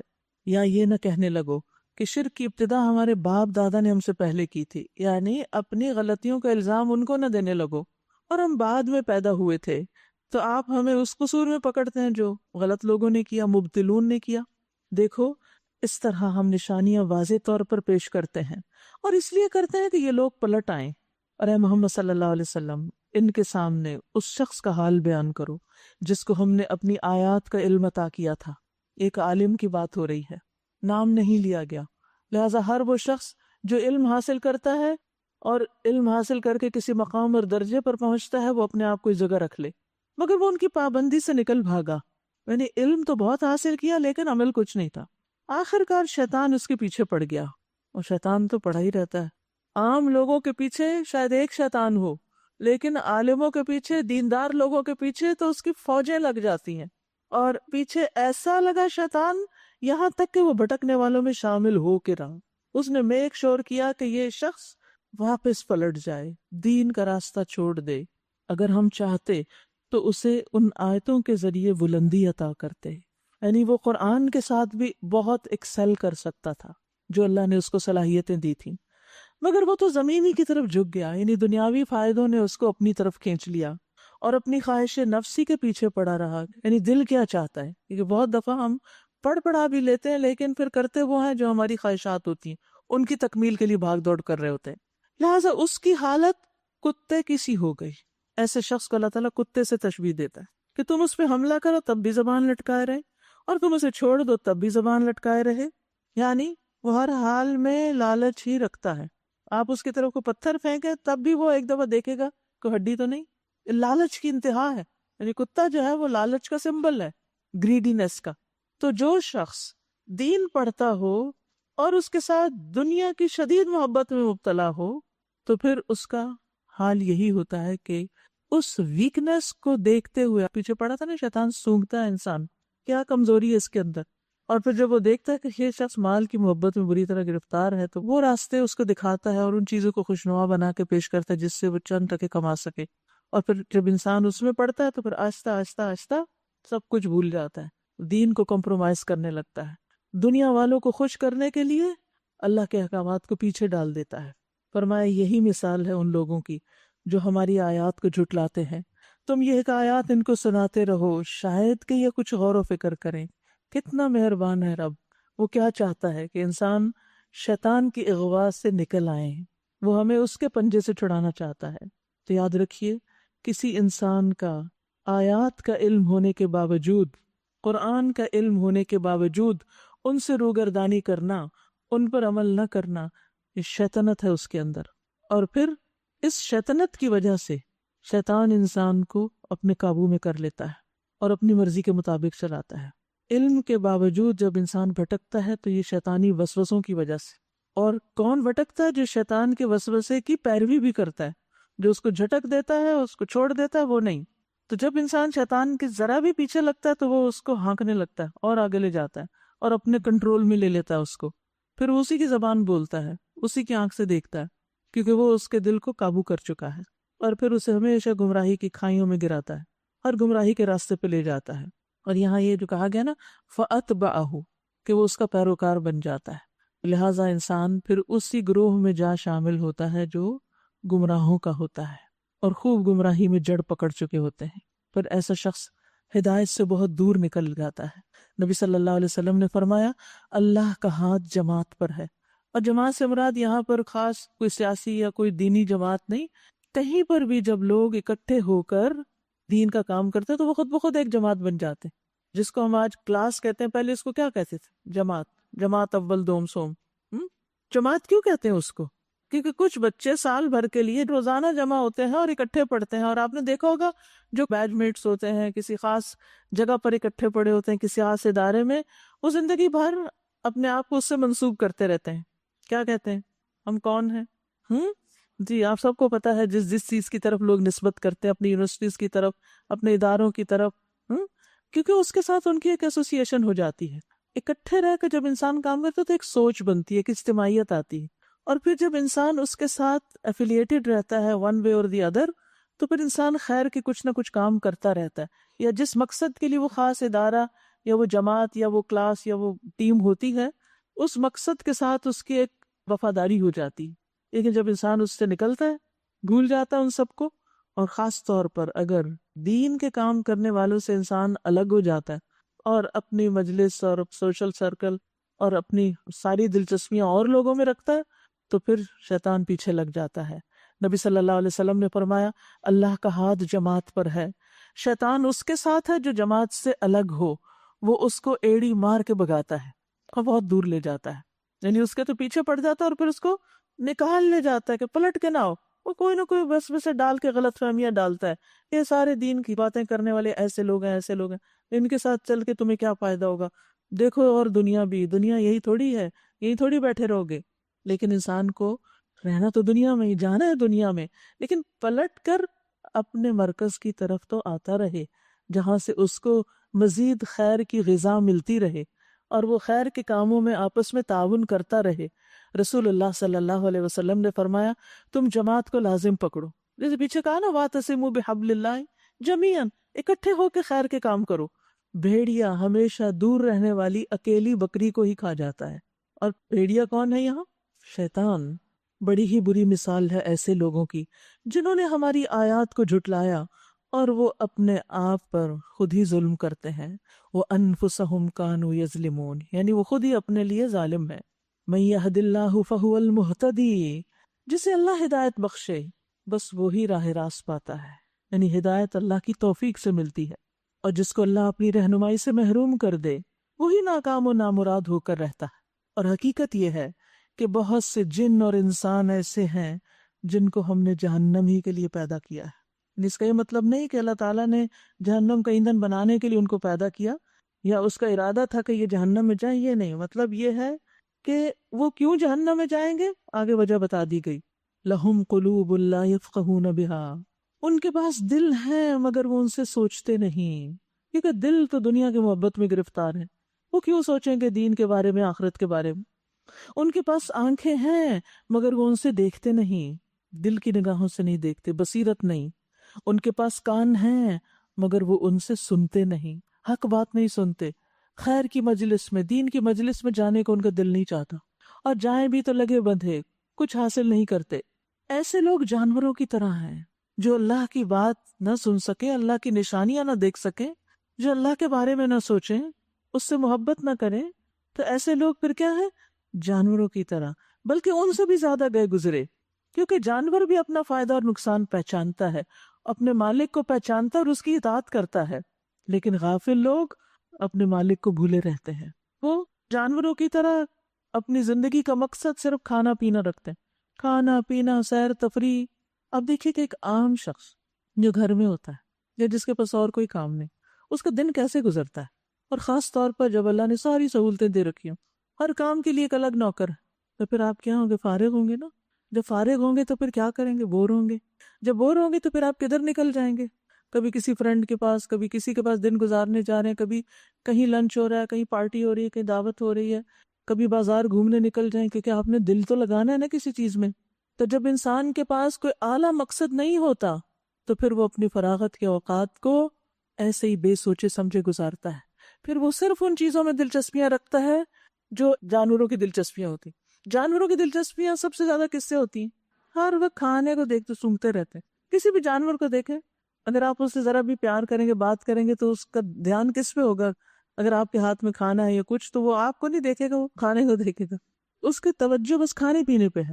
اب کیا ہے، اگر فراغت ہے تو بس ایک کے بعد ایک کھانا ٹیسٹ کرو، اس ریسٹورینٹ میں جاؤ، اس میں جاؤ۔ میں نہیں کہتی کہ یہ جانا نہیں چاہیے، یہ حرام ہے سارے کام، ہاں آپ اپنے فرائض ادا کر رہے ہیں اور آپ لوگوں کی خدمت بھی کر رہے ہیں، آپ اپنے دین کا کام بھی کر رہے ہیں، تو اس کے ساتھ اللہ نے دنیا کی نعمتیں حرام نہیں کی، آپ ان چیزوں کو انجوائے کر سکتے ہیں، مگر ایک لمٹ کے اندر۔ یہ نہیں کہ سب کو چھوڑ کے صرف عیش و عشرت کی زندگی انسان بسر کرتا رہے، اور پھر جب کوئی مقصد نہیں ہوتا، زندگی میں فراغت ہوتی، پھر اس سے باتیں کر رہے ہیں، اس سے کر رہے ہیں، ادھر جا رہے ہیں، ادھر جا رہے ہیں، اور پھر بھی کیا کہتے ہیں؟ بور ہو گئے ہیں۔ تھوڑی دیر کے لیے کہیں جا کے مزہ آتا ہے، اس کے بعد پھر مزہ ختم، پھر گھر آ کے وہی اداسی، وہی ڈپریشن۔ آخر کتنے دن ہم ایسی زندگی بسر کریں گے؟ کیوں نہیں ہم اپنی اس مصیبت سے باہر نکلتے؟ اور پھر آپ دیکھیں جانوروں میں دوسری چیز کیا ہوتی ہے؟ کھانے کے بعد سیکس، دوسری دلچسپیاں، ایسی دوستیاں، ناجائز تعلقات، یہ خرابیاں۔ لیکن جانور یہ کھانے پینے اور سیکس کے ساتھ ساتھ اپنے مالک کو پہچانتے ہیں، وہ بلاتا ہے، وہ اس کو کچھ کہتا ہے تو وہ جس کام کے لیے اس کو رکھا ہوتا ہے، جیسے گھوڑا ہے، گدھا ہے، گائے بھینس ہے، جب ان کا دودھ دوتے ہیں یا گھوڑے پہ سواری کرتے ہیں، یا کتا ہے رکھوالی کرتا ہے، ساتھ ساتھ اپنے مالک کا حق دیتا ہے وہ۔ لیکن ایسا انسان جو مالک کا کوئی حق نہیں پہچانتا، صرف جانوروں کی طرح زندگی بسر کر رہا ہے، اللہ سبحانہ وتعالیٰ اس کے لیے سخت ناراض ہے۔ ہم سب کو اپنے اوپر غور کرنا چاہیے کہ کہیں ایسا تو نہیں کہ میری زندگی میں کوئی اعلیٰ مقصد ہی نہیں۔ جو کچھ بھی آتا ہے اپنے ہاتھوں سے کسی کی خدمت کریں، کسی کی مدد کریں، کسی کے کام آئیں، کسی کا کچھ بنائیں، دوسروں کے لیے جئیں، اپنے دین کا کام کریں، لوگوں کی جہالت دور کریں، لوگوں کو آخرت کی فکر دلائیں۔ یہ وہ لوگ ہیں جو غفلت میں کھوئے ہوئے ہیں، غفلت میں کھوئے ہوئے ہیں، سب کچھ بھولے ہوئے ہیں۔ جابر رضی اللہ عنہ سے مروی ہے، ایک مرتبہ ہم رسول اللہ صلی اللہ علیہ وسلم کے ساتھ کسی سفر سے واپس آ رہے تھے، جب ہم بنو نجار کے ایک باغ کے قریب پہنچے تو پتہ چلا کہ اس باغ میں ایک اونٹ ہے جو ہر ایک کو اٹیک کر دیتا ہے. تو لوگوں نے یہ بات نبی صلی اللہ علیہ وسلم کو بتائی تو آپ اس باغ میں تشریف لائے. آپ نے اس اونٹ کو بلایا، وہ اپنی گردن جھکا کے آ گیا، آپ کی خدمت میں حاضر ہو گیا، سامنے آ کر بیٹھ گیا. نبی صلی اللہ علیہ وسلم نے فرمایا اس کی لگام لاؤ، تو آپ نے وہ لگام اس کے منہ میں ڈال کر اونٹ کے مالک کے حوالے کر دیا اس کو. پھر لوگوں کی طرف متوجہ ہو کر فرمایا آسمان و زمین کے درمیان جتنی چیزیں ہیں سوائے نافرمان جنوں اور انسانوں کے سب جانتے ہیں میں اللہ کا رسول ہوں، سب جانتے ہیں. اور انسان سرکش وہ نہیں جانتے کہ اللہ نے کس کو ہماری ہدایت کے لیے بھیجا اور ان کو جاننے کی کوشش بھی نہیں کرتے. اور مومن کو اونٹ سے مثال بھی دی گئی ہے. نبی صلی اللہ علیہ وسلم نے فرمایا مومن نکیل ڈالے ہوئے اونٹ کی طرح ہوتا ہے، اسے جہاں لے جایا جاتا ہے چل پڑتا ہے، یعنی اس کے اندر کوئی ہٹ درمی نہیں ہوتی، کوئی اس کو خیر کی طرف بلاتا ہے آ جاتا ہے. آپ نے دیکھا ہوگا نا کہ آپ کسی کو دعوت دیتے ہیں آؤ تم بھی سنو، وہ کہتے ہیں اچھا کس وقت ہوتا ہے، اچھا میں ہوتی تو مصروف ہوں لیکن میں کچھ وقت ضرور نکالوں گی، میں چلتی ہوں. کچھ لوگوں کو آپ کہتے ہی رہتے ہیں، ہر طرح سے فیسیلیٹیٹ کرتے ہیں مگر ان کے کان پہ جوں نہیں رینگتی، وہ خیر کی بات سننا نہیں چاہتے. اور آپ کو پتہ ہے قیامت کے دن انسان اس پر ریگریٹ کرے گا لو کننا نسمع او ناقل ما کننا فی اصحاب السعیر، کاش ہم سن لیتے، کاش ہم کچھ تو سمجھتے، کیونکہ یہ بھی تو زندگی میں ایک کام ہے نا، اللہ کی کتاب اور اللہ کے دین اور اللہ کے پیغام کو سمجھنا. ما کننا فی اصحاب السعیر، یہ سمجھتے تو آج ہم یہاں نہ پڑے ہوتے. اب پھر آپ دیکھیے کہ ان باتوں کے بعد فرمایا وَلِلَّهِ الْأَسْمَاءُ الْحُسْنَى، اور اللہ کے ہیں اچھے اچھے نام، اچھے اچھے نام. فَادْعُوهُ بِهَا، ان ناموں کے ساتھ اس کو پکارو، ان کے ساتھ اس سے دعا کرو، اس سے دعائیں زیادہ قبول ہوتی. اسی لیے ہم کہتے ہیں یا حی یا قیوم برحمتک استغیث، یا ذا الجلال والاکرام، یا رحمان یا رحیم یا کریم. یعنی اللہ کے ناموں کے ساتھ اس کو پکارتے رہنا چاہیے کیونکہ اللہ تعالیٰ نے خود اس کا حکم دیا ہے. اور یہ اچھے اچھے نام کون سے اللہ کے نام ہیں جو اللہ سبحانہ وتعالیٰ نے ہمیں خود قرآن میں بتا دیے ہیں. اللہ کی بہت سی صفات اور نام موجود ہیں، یا پھر رسول اللہ صلی اللہ علیہ وسلم نے آپ کے نام وہ بتائے ہیں. اس لیے ہمیں صرف ان ناموں کو ہی پڑھنا چاہیے جو ہمیں قرآن اور سنت سے ملتے ہیں. کچھ لوگوں نے کیا کیا کہ اللہ تعالیٰ کے جو افعال تھے مثلا یحیی و یمیت اس کو نام بنا دیا، اور وہ جو 99 نیمز بنے ہوئے نا کارڈ یا قرآن کے آگے پیچھے لکھے تھے اس میں سے کچھ نام ایسے ہیں جو قرآن اور سنت میں نہیں ملتے، لوگوں نے خود سے وہ قیاس کر کے بنا لیے. اس لیے ہم نے بہت ریسرچ اور کوشش کے بعد یہ کارڈز چھاپے ہیں جن میں پورے اوتھینٹک نیم ہیں جو اللہ سبحانہ وتعالیٰ کے. ان ناموں کو یاد کر لیجئے اور جب آپ پڑھیں تو اس کے ساتھ اللہ سے دعا بھی کیا کریں اور ان کا مطلب بھی سمجھیں. اور اس کارڈ میں الحمدللہ اردو اور انگریزی دونوں زبانوں میں مطلب لکھا ہوا ہے. وَذَرُوا الَّذِينَ يُلْحِدُونَ فِي أَسْمَائِهِ، اور چھوڑ دو ان لوگوں کو جو اس کے نام رکھنے میں سیدھے راستے سے ہٹ جاتے ہیں، یعنی خود ساختہ نام اللہ کے بنا دیتے ہیں. جو کچھ وہ کرتے رہتے ہیں اس کا بدلہ وہ پا کر رہیں گے. ہماری مخلوق میں سے ایک ایسا گروہ بھی ہے جو ٹھیک ٹھیک حق کے مطابق ہدایت اور حق ہی کے مطابق انصاف کرتا ہے.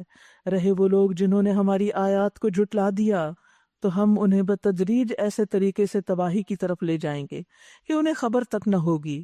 میں ان کو ڈھیل دے رہا ہوں، میری چال کا کوئی توڑ نہیں. اللہ اکبر. جو اللہ کی آیات کا انکار کرتا ہے اللہ سبحانہ وتعالیٰ دنیا میں اس کو کچھ دن تو جینے دیتا ہے، انجوائے کرنے دیتا ہے، لیکن بالآخر پھر پکڑ بھی لیتا ہے. اور کیا ان لوگوں نے کبھی نہیں سوچا کہ ان کے رفیق پر جنون کا کوئی اثر نہیں، یعنی محمد صلی اللہ علیہ وسلم کو مجنون نہیں، وہ تو ایک خبردار کرنے والا ہے، یعنی نذیر مبین ہے جو برا انجام آنے سے پہلے صاف صاف متنبع کر رہے ہیں. کیا ان لوگوں نے آسمان و زمین کے انتظام پر کبھی غور نہیں کیا اور کسی بھی چیز کو جو اللہ نے پیدا کی آنکھیں کھول کر نہیں دیکھا، یعنی غور و فکر نہیں کیا؟ اور کیا یہ بھی انہوں نے نہیں سوچا کہ شاید ان کی مہلت زندگی پوری ہونے کا وقت قریب آ لگا ہو؟ پھر آخر پیغمبر کی اس تنبیہ کے بعد اور کون سی ایسی بات ہو سکتی ہے جس پر وہ ایمان لائیں؟ جس کو اللہ رہنمائی سے محروم کر دے اس کے لیے پھر کوئی رہنما نہیں. جس کو اللہ کی بات سمجھ نہیں آتی پھر اس کو کسی اور کی کیا آئے گی، اور اللہ انہیں ان کی سرکشی میں بھٹکتا ہوا چھوڑے دیتا ہے. یہ لوگ تم سے پوچھتے ہیں کہ آخر وہ قیامت کی گھڑی کب آئے گی، حالانکہ ہونا کیا چاہیے تھا کہ وہ کیسی گھڑی ہوگی، ہم اس کی کیا تیاری کریں، اس کی بجائے کیا پوچھتے رہتے اچھا وہ آئے گی کب. ایک شخص نے یہی سوال کیا تو آپ نے فرمایا تم نے اس کے لیے تیاری کیا کی ہے؟ کہو اس کا علم میرے رب ہی کے پاس ہے، اسے اپنے وقت پر ہی وہ ظاہر کرے گا. آسمانوں اور زمین میں وہ بڑا سخت وقت ہوگا، استغفر اللہ، وہ تم پر اچانک آ جائے گا. یہ لوگ اس کے متعلق تم سے اس طرح پوچھتے ہیں گویا کہ تم اس کی کھوج میں لگے ہوئے ہو. یعنی آپ سے بار بار اس طرح کے سوال ایسے کرتے ہیں جیسے آپ کا کوئی اور کام نہیں، بس یہی سوچتے رہتے ہیں. اس کا علم تو صرف اللہ کو ہے، یہ تو نبی کو بھی نہیں دیا گیا. مگر اکثر لوگ اس حقیقت سے ناواقف ہیں. قُلْ لَا أَمْلِكُ لِنَفْسِي نَفْعًا وَلَا ضَرًّا إِلَّا مَا شَاءَ اللَّهُ. ان سے کہیے کہ میں اپنی ذات کے لیے کسی نفع اور نقصان کا اختیار نہیں رکھتا. اللہ ہی جو کچھ چاہتا ہے وہ ہوتا ہے. یہاں اللہ کی قدرت کا پتہ چلتا ہے کہ اس کی ملکیت میں، اس کی بادشاہت میں، اس کے اختیارات میں کوئی اس کا شریک نہیں، حتیٰ کہ رسول بھی نہیں. بس وہی ہوتا ہے جو اللہ چاہتا ہے. ایک شخص آیا اور اس نے کہا جو اللہ چاہے اور جو آپ چاہیں. آپ نے فرمایا اجعلتنی للہ ندن، کیا تم نے مجھے اللہ کا شریک بنا دیا؟ کہو بس وہی جو اللہ چاہے، کیونکہ ہوتا وہی ہے جو اللہ چاہتا ہے. وما تشاءون الا ان یشاء اللہ رب العالمین. تمہارے چاہنے سے کچھ نہیں ہوتا جب تک کہ اللہ رب العالمین نہ چاہے. لہٰذا ہمیں اپنی ساری توجہ اللہ کی طرف کرنی چاہیے. ہر مشکل میں صرف اسی کو پکارنا چاہیے، کیونکہ وہی مشکلوں کو دور کر سکتا ہے، وہی بند راستے کھول سکتا ہے. کسی انسان کے بس میں کچھ بھی نہیں. یہ سوچنا کہ فلاں کے آنے سے، فلاں کے ایسا کرنے سے یہ مسئلہ حل ہو جائے گا، کوئی کچھ نہیں کر سکتا. لہٰذا توجہ اللہ ہی کی طرف رہے. فرمایا آپ ان سے کہہ دیجئے کہ اگر مجھے غیب کا علم ہوتا تو میں بہت سے فائدے اپنے لیے حاصل کر لیتا اور مجھے کبھی کوئی نقصان نہ پہنچتا. لیکن نبی صلی اللہ علیہ وسلم کی زندگی میں مشکل وقت بھی آئے. طائف میں آپ کو لہو لہان کر دیا گیا، جنگ احد میں آپ کا دانت شہید ہو گیا. اسی طرح آپ کی زندگی میں آپ کے کئی بہت عزیز پیارے اولاد اور آپ کی اہلیہ خدیجہ فوت ہو گئیں. تو اصل اختیارات کس کے پاس ہیں؟ زندگی اور موت کس کے پاس ہے؟ صرف اللہ کے پاس ہے. میں تو محض ایک خبردار کرنے والا اور خوشخبری سنانے والا ہوں ان لوگوں کے لیے جو میری بات مانے. وہ اللہ ہی ہے جس نے تمہیں ایک جان سے پیدا کیا اور اسی کی جنس سے اس کا جوڑا بنایا تاکہ اس کے پاس سکون حاصل کرے. یعنی شوہر بیوی کا جو تعلق ہے، یہاں اصل میں بات تو آدم اور حوا کی ہو رہی ہے، لیکن اس کے بعد اللہ نے جو جوڑے بنائے ہیں ان کا مقصد کیا ہے کہ وہ ہم سکون پائیں. لیکن اس سکون کو قائم رکھنا بھی بڑا ضروری ہے اور اس کے لیے صبر کی ضرورت ہوتی ہے. ورنہ ہم چھوٹی چھوٹی باتوں کو اتنا بڑا ایشو بنا لیتے ہیں اور صبر کو چھوڑ کر انہی پیار کے رشتوں کو ہم اپنے لیے مصیبت بنا لیتے ہیں اور وہ ہمارے لیے رنج و غم کا باعث بن جاتے ہیں. تو ایسے موقع پر بھی جب ہسبینڈ وائف کے بیچ میں ناچاکی ہو، آپس میں نہ بنتی ہو اور ایک دوسرے کے لیے بس ایک دشمنی کا کردار ادا کر رہے ہیں اور یہ سکون کا باعث نہیں، تو اللہ سے دعا کرنی چاہیے. وَاسْتَعِينُوا بِاللَّهِ وَاصْبِرُوا. صبر سے کام لینا چاہیے. یاد رکھیے جو شخص صبر سے کام لیتا ہے اور اللہ کو پکارتا رہتا ہے اپنی ایسی مشکلات میں، اللہ سبحانہ وتعالیٰ اس کو بطور انعام اسی زندگی میں، اسی تعلق، اسی رشتے میں خوشیاں بھی عطا کرتے ہیں. کبھی بھی ہسبینڈ کے ساتھ کوئی ناچاکی ہو جائے، کوئی لڑائی ہو جائے، کوئی اونچ نیچ ہو جائے تو اس کو یہ نہ سمجھے کہ بس اب تو ہمارا گزارے نہیں اور ہم یہاں رہ نہیں سکتے. کتنی دفعہ ایسا ہوتا ہے کہ ایک بات ایکسٹریم حد تک پہنچ جاتی ہے، لیکن اس کے باوجود جب حالات اچھے ہوتے ہیں تو پھر وہی محبتیں لوٹ آتی ہیں، پھر بہار آ جاتی ہے زندگی میں. اس لیے مشکل وقت صبر سے گزاریں اور اس میں حد سے نہ بڑھیں. اور مردوں کو بھی خاص طور پر بہت سمجھداری سے کام لینا چاہیے اور چھوٹے چھوٹے جھگڑوں میں یا بڑے جھگڑوں میں طلاق کے لفظ سے پرہیز کرنا چاہیے. کیونکہ اللہ نے یہ رشتے جو بنائے اور جب ان کی قدر نہیں کی جاتی نا تو زندگیاں بے سکون ہو جاتی ہیں. ان کی قدر کرنی چاہیے. عورت کو اپنے ہسبینڈ کا شکر گزار رہنا چاہیے.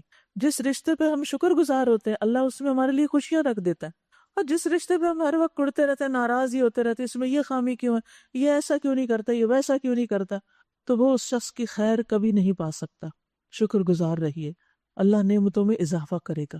ڈھونڈ کے نکال لیجیے، اگر نہیں نظر آ رہا نا، ڈھونڈ کے کوئی اچھی بات نکال لیجیے ہسبینڈ کی اور اس پر شکر کرنا شروع کر دیں، اسی سے خوشی ملے گی. پھر جب مرد نے عورت کو ڈھانک لیا تو اسے خفیف سا حمل رہ گیا جسے لیے وہ چلتی پھرتی رہی. پھر جب وہ بوجھل ہو گئی تو دونوں نے مل کر اللہ اپنے رب سے دعا کی کہ اگر تو نے ہمیں اچھا سا بچہ دیا تو ہم تیرے شکر گزار ہوں گے. مگر جب اللہ نے ان کو ایک صحیح سلامت بچہ دیا تو وہ اس کی اس عنایت میں دوسروں کو اس کا شریک ٹھہرانے لگے، بزرگان کو اور پیروں کو اور معلوم نہیں کس کس کو. پھر نام بھی ویسے ہی رکھنے شروع کر دیتے ہیں. اللہ بہت بلند و برتر ہے ان مشرکانہ باتوں سے جو یہ لوگ کرتے ہیں.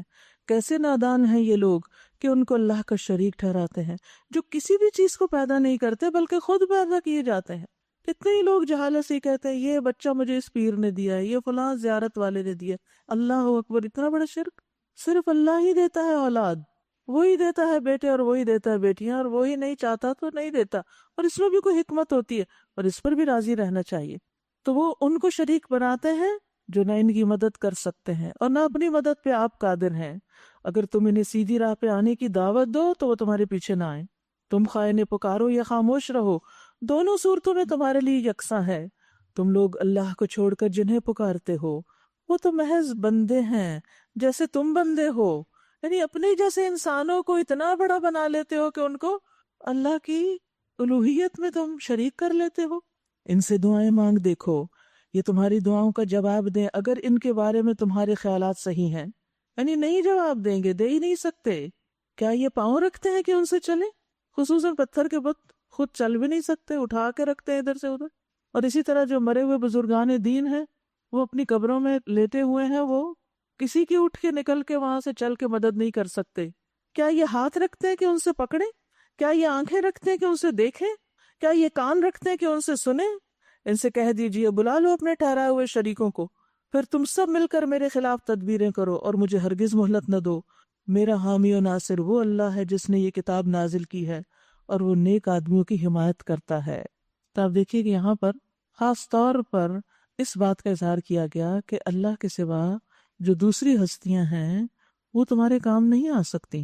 اور یہاں خاص طور پر اللہ تعالیٰ نے ذکر کیا ہاتھوں کا، آنکھوں کا، کانوں کا اور پاؤں کا۔ سب سے پہلے پاؤں کا ذکر کیا کیونکہ یہ سارے جو ہیں یہ خیر کے کاموں میں ہمارے مددگار ہوتے ہیں۔ ہمیں کسی کی مدد کرنی ہے، ہمیں اپنے لیے کوئی کام کرنا ہے تو آنکھوں کی بھی ضرورت ہے، کانوں کی بھی ضرورت ہے، اور پھر ہاتھوں کی بھی، تبھی کام ہوتے ہیں نا۔ آپ کچن میں کیسے کام کرتے ہیں؟ آنکھیں بند کر کے تو نہیں کر سکتے۔ آپ نے دیکھا ہوگا خواہ آپ ایک چیز کو دن میں کئی دفعہ دیکھ چکے ہوں لیکن اگر اندھیرے میں چلے تو ٹکر مار کے ہی رہتے ہیں۔ ہر شخص کو اس کا کچھ نہ کچھ ایکسپیرینس ہوا ہوگا۔ اندھیرے میں اپنا بیلنس قائم نہیں رکھ پاتے، کتنی ضرورت ہوتی ہے کہ ہم دیکھیں۔ اسی طرح جب ہمارا کوئی کان بند ہو جائے یا گرانی ہو، اس میں کوئی مشکل ہو جائے تو پھر بھی بیلنس لوز کر جاتے ہیں، کتنی مشکل ہوتی ہے۔ پھر اسی طرح ہاتھ پاؤں کی بھی ہمیں ہر کام میں ضرورت رہتی ہے۔ اسی طرح علم حاصل کرنے کے لیے بھی یہ سب کچھ ضرورت ہے، دوسروں کی مدد اور خدمت کے لیے بھی یہ آلات ہیں۔ اسی لیے ہمیں دعا کرنی چاہیے کہ اللہ ان کو سلامت رکھے۔ بہت خوبصورت دعا ہے جو رسول اللہ صلی اللہ علیہ وسلم کیا کرتے تھے، اللہم متعنی بسمعی وبصری واجعلہم الوارث منی وانصرنی علی من یظلمنی۔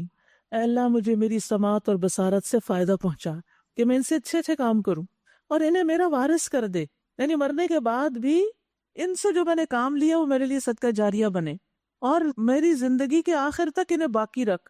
ویسے تو اردو میں بھی کہتے ہیں اللہ ہماری نگاہ سلامت رکھے، ہاتھ پاؤں سلامت رکھے، کہتے رہتے ہیں، لیکن نبی صلی اللہ علیہ وسلم کی دعا بھی بہت جامع ہے۔ اور پھر کہا کہ جو مجھ پہ ظلم کرے اس کے خلاف میری مدد فرما، بہت ہی خوبصورت دعا ہے۔ اور پھر اس میں آپ دیکھیے کہ اللہ سبحانہ وتعالیٰ نے ایک اور بہت اچھی بات فرمائی ہے آیت 196 میں کہ ان ولی اللہ، میرا دوست تو اللہ ہے، یہ بت اور یہ شریک نہیں، میرا دوست اللہ ہے۔ الذی نزل الکتاب، جس نے کتاب نازل کی، سبحان اللہ، یعنی دوستی کا تعلق کتاب کے ساتھ بھی رکھا۔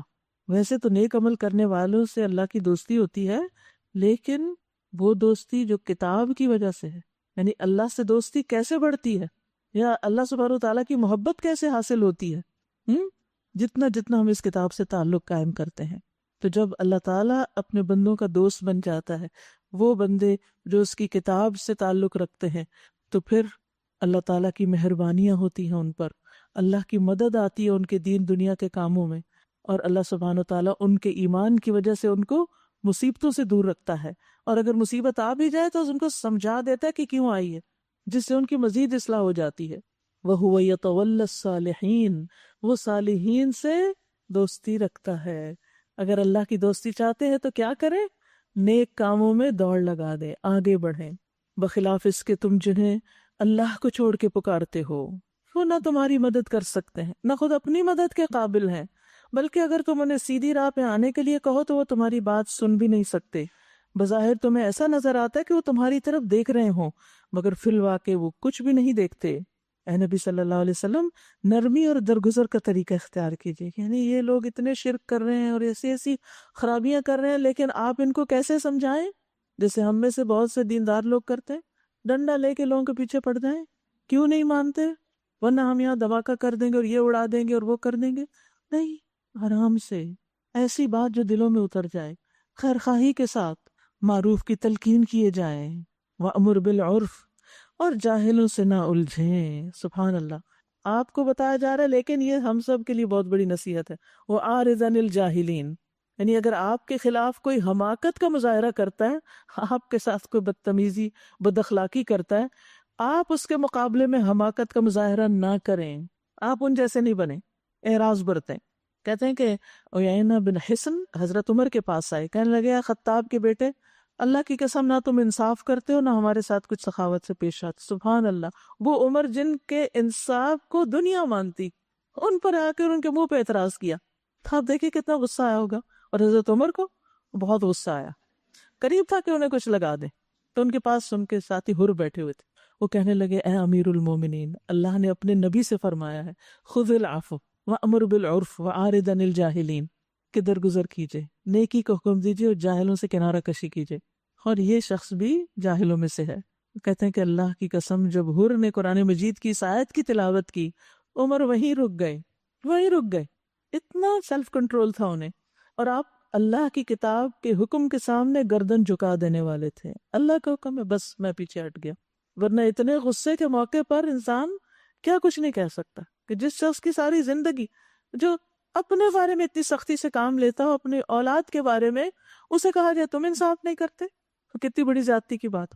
اب آپ دیکھیے یہ مثالیں ہم پڑھ تو لیتے ہیں، ہم کیا کریں گے جب بچے ناسمجھ ہوتے ہیں نا، ہم ایسی باتیں کر جاتے ہیں کہ جو ہمیں بہت غصہ دلاتی ہیں، یا کوئی بھی انسان جس کے پاس علم نہیں ہے، کسی بھی وجہ سے ناسمجھ ہے، نیا ہے، جانتا نہیں آپ کے رولز ریگولیشنز پالیسیز وغیرہ وغیرہ، اور وہ ایسی بات کہتا ہے آپ کو جو آپ کو بہت ناگوار گزرتی، تو کیا کرنا ہے ہم نے؟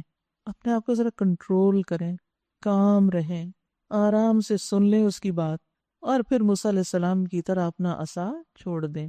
وَأَعْرِضْ عَنِ الْجَاهِلِينَ وَإِمَّا يَنزَغَنَّكَ مِنَ الشَّيْطَانِ نَزْغٌ فَاسْتَعِذْ بِاللَّهِ إِنَّهُ سَمِيعٌ عَلِيمٌ، اگر کبھی شیطان تمہیں اکسائے تو اللہ کی پناہ مانگو۔ اصل میں جہاں غصہ آتا ہے نا وہاں شیطان ضرور ہوتا ہے، اور وہ اور اکساتا ہے، وہ سب کچھ سننے اور جاننے والا ہے۔ حقیقت میں جو لوگ متقی ہیں ان کا حال تو یہ ہوتا ہے کہ کبھی شیطان کے اثر سے کوئی برا خیال انہیں چھو بھی جاتا ہے تو فوراً چکنے ہو جاتے ہیں، ان کو فوراً پتہ چل جاتا ہے یہ شیطانی وسوسہ ہے، شیطان کی ڈالی اکساہٹ ہے، اور پھر انہیں صاف نظر آنے لگتا ہے۔ سبحان اللہ، تقویٰ سے انسان کو بہت کچھ نظر آنے لگتا ہے جو اس کے بغیر نظر نہیں آتا، تو انہیں پتہ چل جاتا ہے کہ ان کے لیے صحیح طریقہ کار کیا ہے۔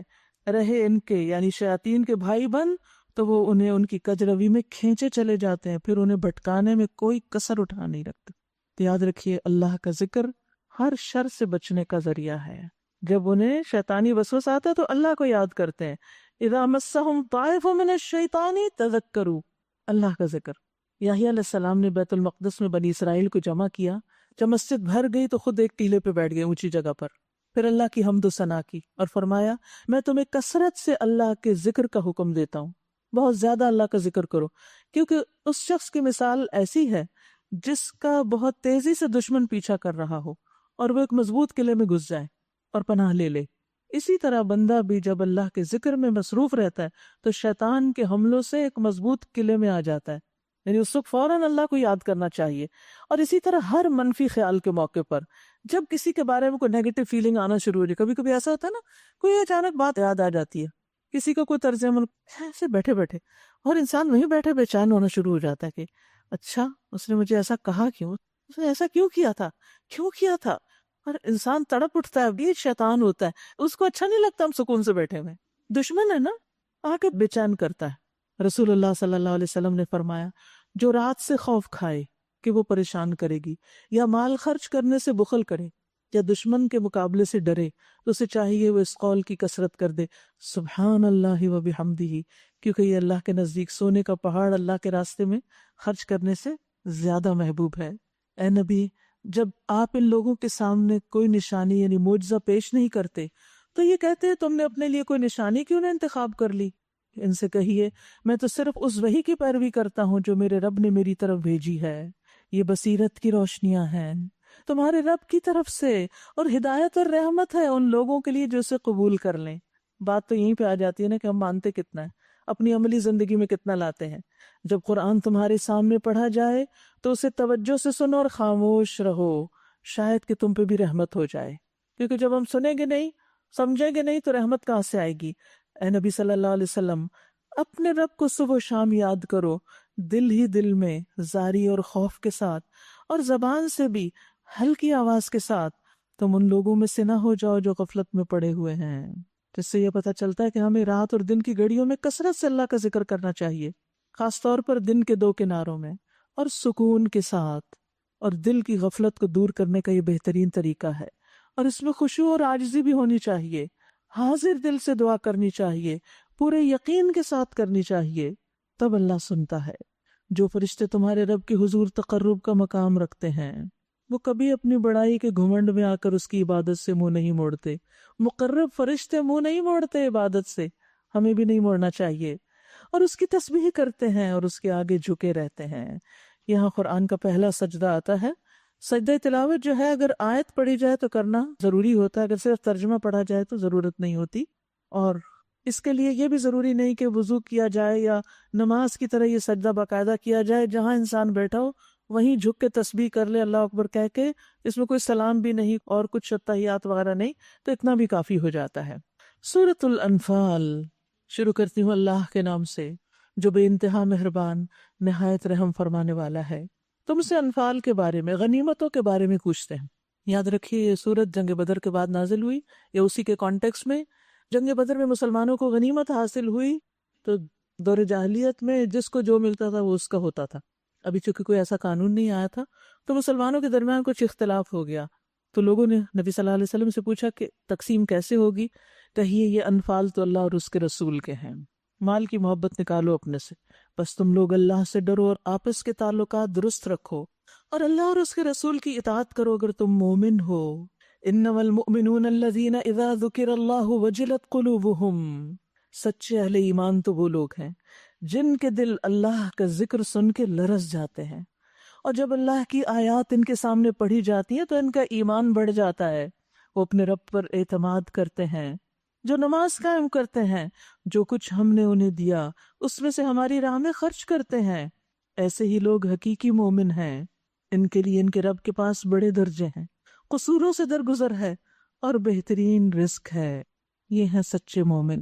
اس مال غنیمت کے معاملے میں بھی ویسی ہی صورت پیش آ رہی ہے جیسی اس وقت پیش آئی تھی جبکہ آپ کا رب آپ کو حق کے ساتھ آپ کے گھر سے نکال لایا تھا، اور مومنوں میں سے ایک گروہ کو یہ سخت ناگوار تھا، وہ اس حق کے معاملے میں آپ سے جھگڑ رہے تھے، حالانکہ حق صاف صاف نمایاں ہو چکا تھا۔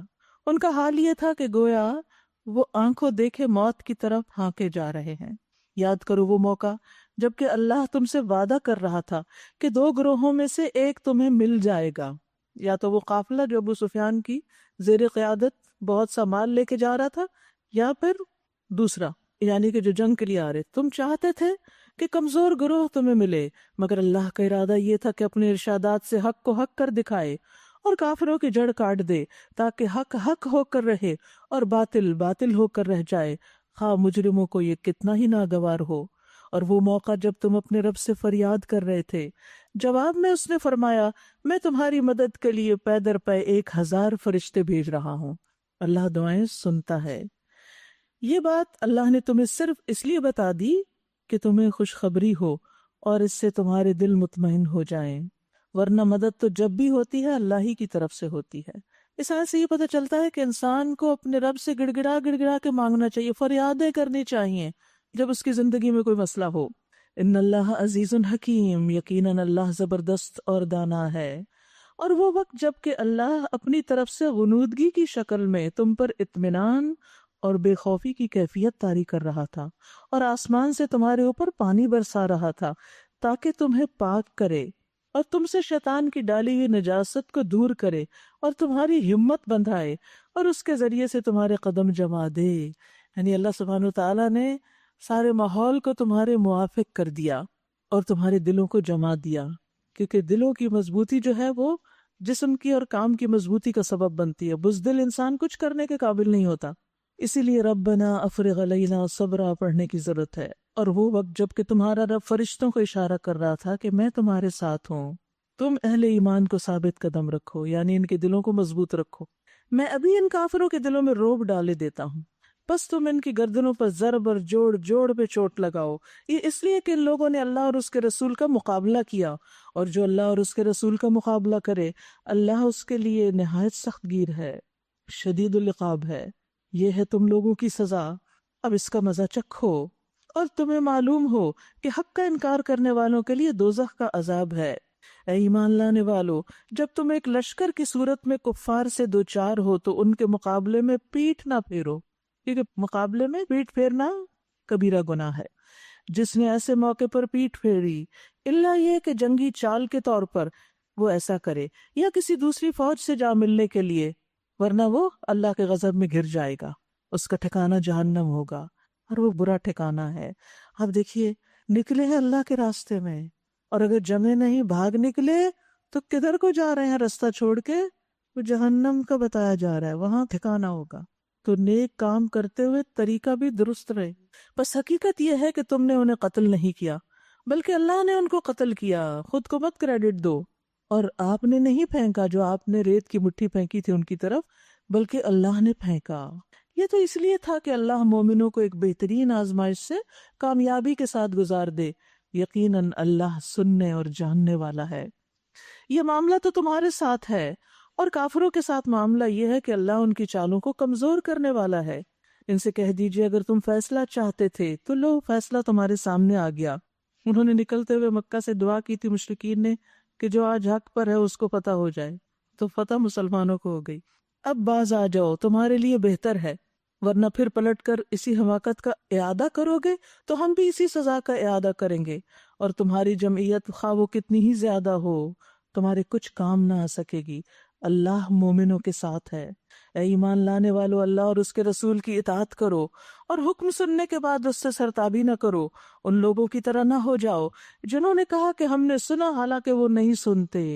یعنی دل کے کانوں سے سننا اصل میں سننا ہوتا ہے کہ جس چیز کا اثر انسان دل پہ لے اور پھر اس پر عمل بھی کرے۔ یقیناً اللہ کے نزدیک بدترین قسم کے جانور وہ بہرے گنگے لوگ ہیں جو عقل سے کام نہیں لیتے۔ اگر اللہ کو معلوم ہوتا کہ ان میں کچھ بھی بھلائی ہے تو وہ ضرور انہیں سننے کی توفیق دیتا۔ اللہ اکبر، سننے کی توفیق بھی اللہ ہی دیتا ہے۔ اگر وہ ان کو سنواتا تو وہ بے رخی کے ساتھ منہ پھیر جاتے۔ کتنے ہی لوگ ہیں جو قرآن، اللہ کا کلام سننے کے بعد اسی قسم کا رویہ اختیار کرتے ہیں، بے دلی سے سنتے ہیں اور پھر منہ پھیر کے چلے جاتے ہیں اور کچھ بھی ساتھ نہیں لے کے جاتے۔ ایسا شخص اپنے علم پر کچھ بھی عمل نہیں کرتا۔ اے ایمان لانے والو، اللہ اور اس کے رسول کی پکار پر لبیک کہو، جبکہ رسول تمہیں اس چیز کی طرف بلائے جو تمہیں زندگی بخشنے والی ہے، اور جان رکھو کہ اللہ آدمی اور اس کے دل کے درمیان حائل ہے۔ اللہ کو سب پتہ ہے تم کیا سوچتے ہو، اور اسی کی طرف تم سمیٹے جاؤ گے۔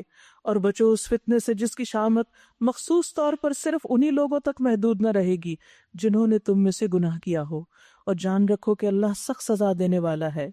یاد کرو وہ وقت جب تم تھوڑے تھے، زمین میں تمہیں بے زور سمجھا جاتا تھا، تم ڈرتے رہتے تھے کہ کہیں لوگ تمہیں مٹا نہ دیں، پھر اللہ نے تمہیں جائے پناہ مہیا کر دی، اپنی مدد سے تمہارے ہاتھ مضبوط کیے اور تمہیں اچھا رزق باہم پہنچایا، شاید کہ تم شکر گزار بنو۔ اے ایمان لانے والو، جانتے بوجھتے اللہ اور اس کے رسول کے ساتھ خیانت نہ کرو، اپنی امانتوں میں غداری کے مرتکب نہ ہو۔ جان رکھو کہ تمہارے مال اور تمہاری اولاد حقیقت میں تمہارے لیے آزمائش کی چیز ہے، فتنہ ہے، کیونکہ انسان اولاد کی وجہ سے ہی اور مال میں اضافے کے لیے ہی خیانتیں کرتا ہے، جبکہ یہ دونوں چیزیں انسان کو غافل کرنے کا باعث ہوتی ہیں۔ تو انسان کو غافل کرنے والی چیزوں سے بچتے رہنا چاہیے، اور اللہ کے پاس اجر دینے کے لیے بہت کچھ ہے۔ اے ایمان لانے والو، اگر تم تقوی اختیار کرو گے تو اللہ تمہیں فرقان عطا کرے گا اور تمہاری برائیوں کو تم سے دور کر دے گا۔ یاد رکھیے تقوی کی وجہ سے انسان حق کو باطل میں فرق کر سکتا ہے، صلاحیت پیدا ہو جاتی، اچھے برے کی پہچان ہو جاتی ہے۔ امام مالک نے اپنے شاگرد امام شافعی سے پہلی ملاقات میں کہا، میں دیکھتا ہوں کہ اللہ نے تمہارے دل پہ نور ڈالا ہے، نافرمانی کے اندھیرے سے اسے بجھا نہ دینا، یعنی یہ علم اللہ نے دیا ہے تو نافرمانی نہ کرنا۔ اے ایمان لانے والو، اگر تم تقوی اختیار کرو گے تو اللہ تمہیں فرقان دے گا، تمہاری برائیاں تم سے دور کر دے گا، تمہارے قصور معاف کر دے گا۔ اللہ بڑا فضل فرمانے والا ہے، وہ وقت بھی یاد کرنے کے قابل ہے جبکہ منکرین حق آپ کے خلاف تدبیریں سوچ رہے تھے کہ آپ کو قید کر دیں یا قتل کر ڈالیں یا جلا وطن کر دیں۔ ہجرت سے پہلے کی بات ہے، مکہ میں وہ اپنی چالیں چل رہے تھے اور اللہ اپنی چال چل رہا تھا، اور اللہ سب سے بہتر چال چلنے والا ہے۔ جب ان کو ہماری آیات سنائی جاتی تھیں تو کہتے تھے کہ سن لیا ہم نے، ہم چاہیں تو ایسی باتیں ہم بھی بنا سکتے ہیں۔ یہ تو وہی پرانی کہانیاں ہیں جو پہلے سے لوگ کہتے چلے آ رہے ہیں۔ اور وہ بات بھی یاد رہے جو انہوں نے کہی تھی کہ اللہ اگر یہ واقعی حق ہے اور تیری طرف سے ہے تو ہم پر آسمان سے پتھر برسا دے یا کوئی دردناک عذاب ہم پہ لے آ۔ اس وقت تو اللہ ان پر عذاب نازل کرنے والا نہ تھا جبکہ تو ان کے درمیان موجود تھا، اور نہ اللہ کا یہ قاعدہ ہے کہ لوگ استغفار کر رہے ہوں اور وہ ان کو عذاب دے دے۔ سبحان اللہ، استغفار اللہ کے عذاب سے محفوظ رکھتا ہے۔ ایک چھوٹا سا کارڈ ہے جس پہ استغفار لکھا ہوا ہے، اگر آپ اس کو بک مارک بھی بنا لیں تو جب دیکھیں گے استغفار یاد آ جائے گا، کیونکہ استغفار کے سبب انسان کو امن ملتا ہے، اور استغفار کی وجہ سے انسان کے گناہ دھلتے بھی رہتے ہیں اور لکھے جانے سے بھی بچتے ہیں، اور وہ ان کو عذاب دے دے۔ یعنی یہ نہیں ہو سکتا کہ وہ استغفار کرے اور وہ انہیں عذاب دے، لیکن اب کیوں نہ وہ ان پہ عذاب نازل کرے جبکہ وہ مسجد حرام کا راستہ روک رہے ہیں، عمرے کے لیے بھی کسی کو نہیں جانے دے رہے، حالانکہ وہ اس مسجد کے جائز متولی نہیں۔ اس کے جائز متولی تو صرف اہل تقوی ہی ہو سکتے ہیں، مگر اکثر لوگ اس بات کو نہیں جانتے۔ بیت اللہ کے پاس ان لوگوں کی نماز کیا ہوتی ہے؟ بس سیٹیاں بجاتے اور تالیاں پیٹتے۔ دور جاہلیت میں انہوں نے حج اور عمرے کے ریچولز میں اپنی منمانیاں کر کے ایسی تبدیلیاں کر لی، اس کو بھی کھیل تماشا بنا لیا۔ بس اب لو اس عذاب کا مزہ چکھو اپنے اس انکار حق کی پاداش میں جو تم کرتے رہے ہو۔ جن لوگوں نے حق کو ماننے سے انکار کیا وہ اپنے مال اللہ کے راستے سے روکنے کے لیے صرف کر رہے ہیں، اور ابھی اور بھی خرچ کرتے رہیں گے۔ اللہ اکبر۔ مگر آخر کار یہی کوششیں ان کے لیے پچھتاوے کا سبب ہوں گی، پھر وہ مغلوب ہوں گے، پھر یہ کافر جہنم کی طرف گھیر کر لائے جائیں گے تاکہ اللہ گندگی کو پاکیزگی سے چھانٹ کر الگ کر دے، اور ہر قسم کی گندگی کو ملا کے اکٹھا کر کے پھر اس پلندے کو جہنم میں جھونک دے۔ یہی لوگ اصل دیوالیے ہیں۔ بڑی اہم بات یہاں پتہ چل رہی ہے کہ مال کا غلط استعمال انسان کے لیے حسرت کا باعث ہوگا۔ یاد رکھیے انسان اپنے مال کو جہاں جہاں خرچ کرتا ہے اس کے بارے میں قیامت کے دن پوچھا جائے گا، لہٰذا سوچ سمجھ کے خرچ کریں، کس چیز پہ خرچ کر رہے ہیں، کہاں لٹا رہے ہیں، کہاں ضائع کر رہے ہیں۔ اور یہی مال ہے جو انسان کے لیے صدقہ جاریہ بھی بنتا ہے اور بلندیوں کا ذریعہ بنتا ہے۔ اے نبی ان کافروں سے کہہ دیجئے اگر اب بھی باز آ جائے تو جو کچھ پہلے ہو چکا اس سے درگزر کر لیا جائے گا۔ سبحان اللہ، اللہ کی رحمت، اب بھی توبہ کا موقع ہے۔ لیکن اگر یہ اسی پچھلی روش کا اعادہ کریں گے تو پچھلی قوموں کے ساتھ جو کچھ ہو چکا وہ سب کو معلوم ہے، یعنی ان پہ پھر عذاب بھی آ سکتا ہے۔ اے ایمان لانے والو ان کافروں سے جنگ کرو یہاں تک کہ فتنہ باقی نہ رہے۔ اصل مقصد یہ ہے، اور دین پورے کا پورا اللہ کے لیے ہو جائے۔ پھر اگر وہ فتنے سے رک جائیں تو ان کے اعمال کا دیکھنے والا اللہ ہے۔ وَإِن تَوَلَّوْا فَاعْلَمُوا أَنَّ اللَّهَ مَوْلَاكُمْ نِعْمَ الْمَوْلَى وَنِعْمَ النَّصِيرُ، اگر وہ منہ پھیر جائیں تو جان لو کہ اللہ تمہارا سرپرست ہے اور وہ بہترین حامی و مددگار ہے۔ مومنوں کا مددگار اللہ ہوتا ہے۔ اللہ سبحانہ وتعالی ہم سب کو اپنی رحمت اور مدد سے نوازے۔ وآخر دعوانا ان الحمد للہ رب العالمین۔ سبحانک اللہم وبحمدک اشہد ان لا الہ الا انت استغفرک واتوب الیک۔ السلام علیکم ورحمۃ اللہ وبرکاتہ۔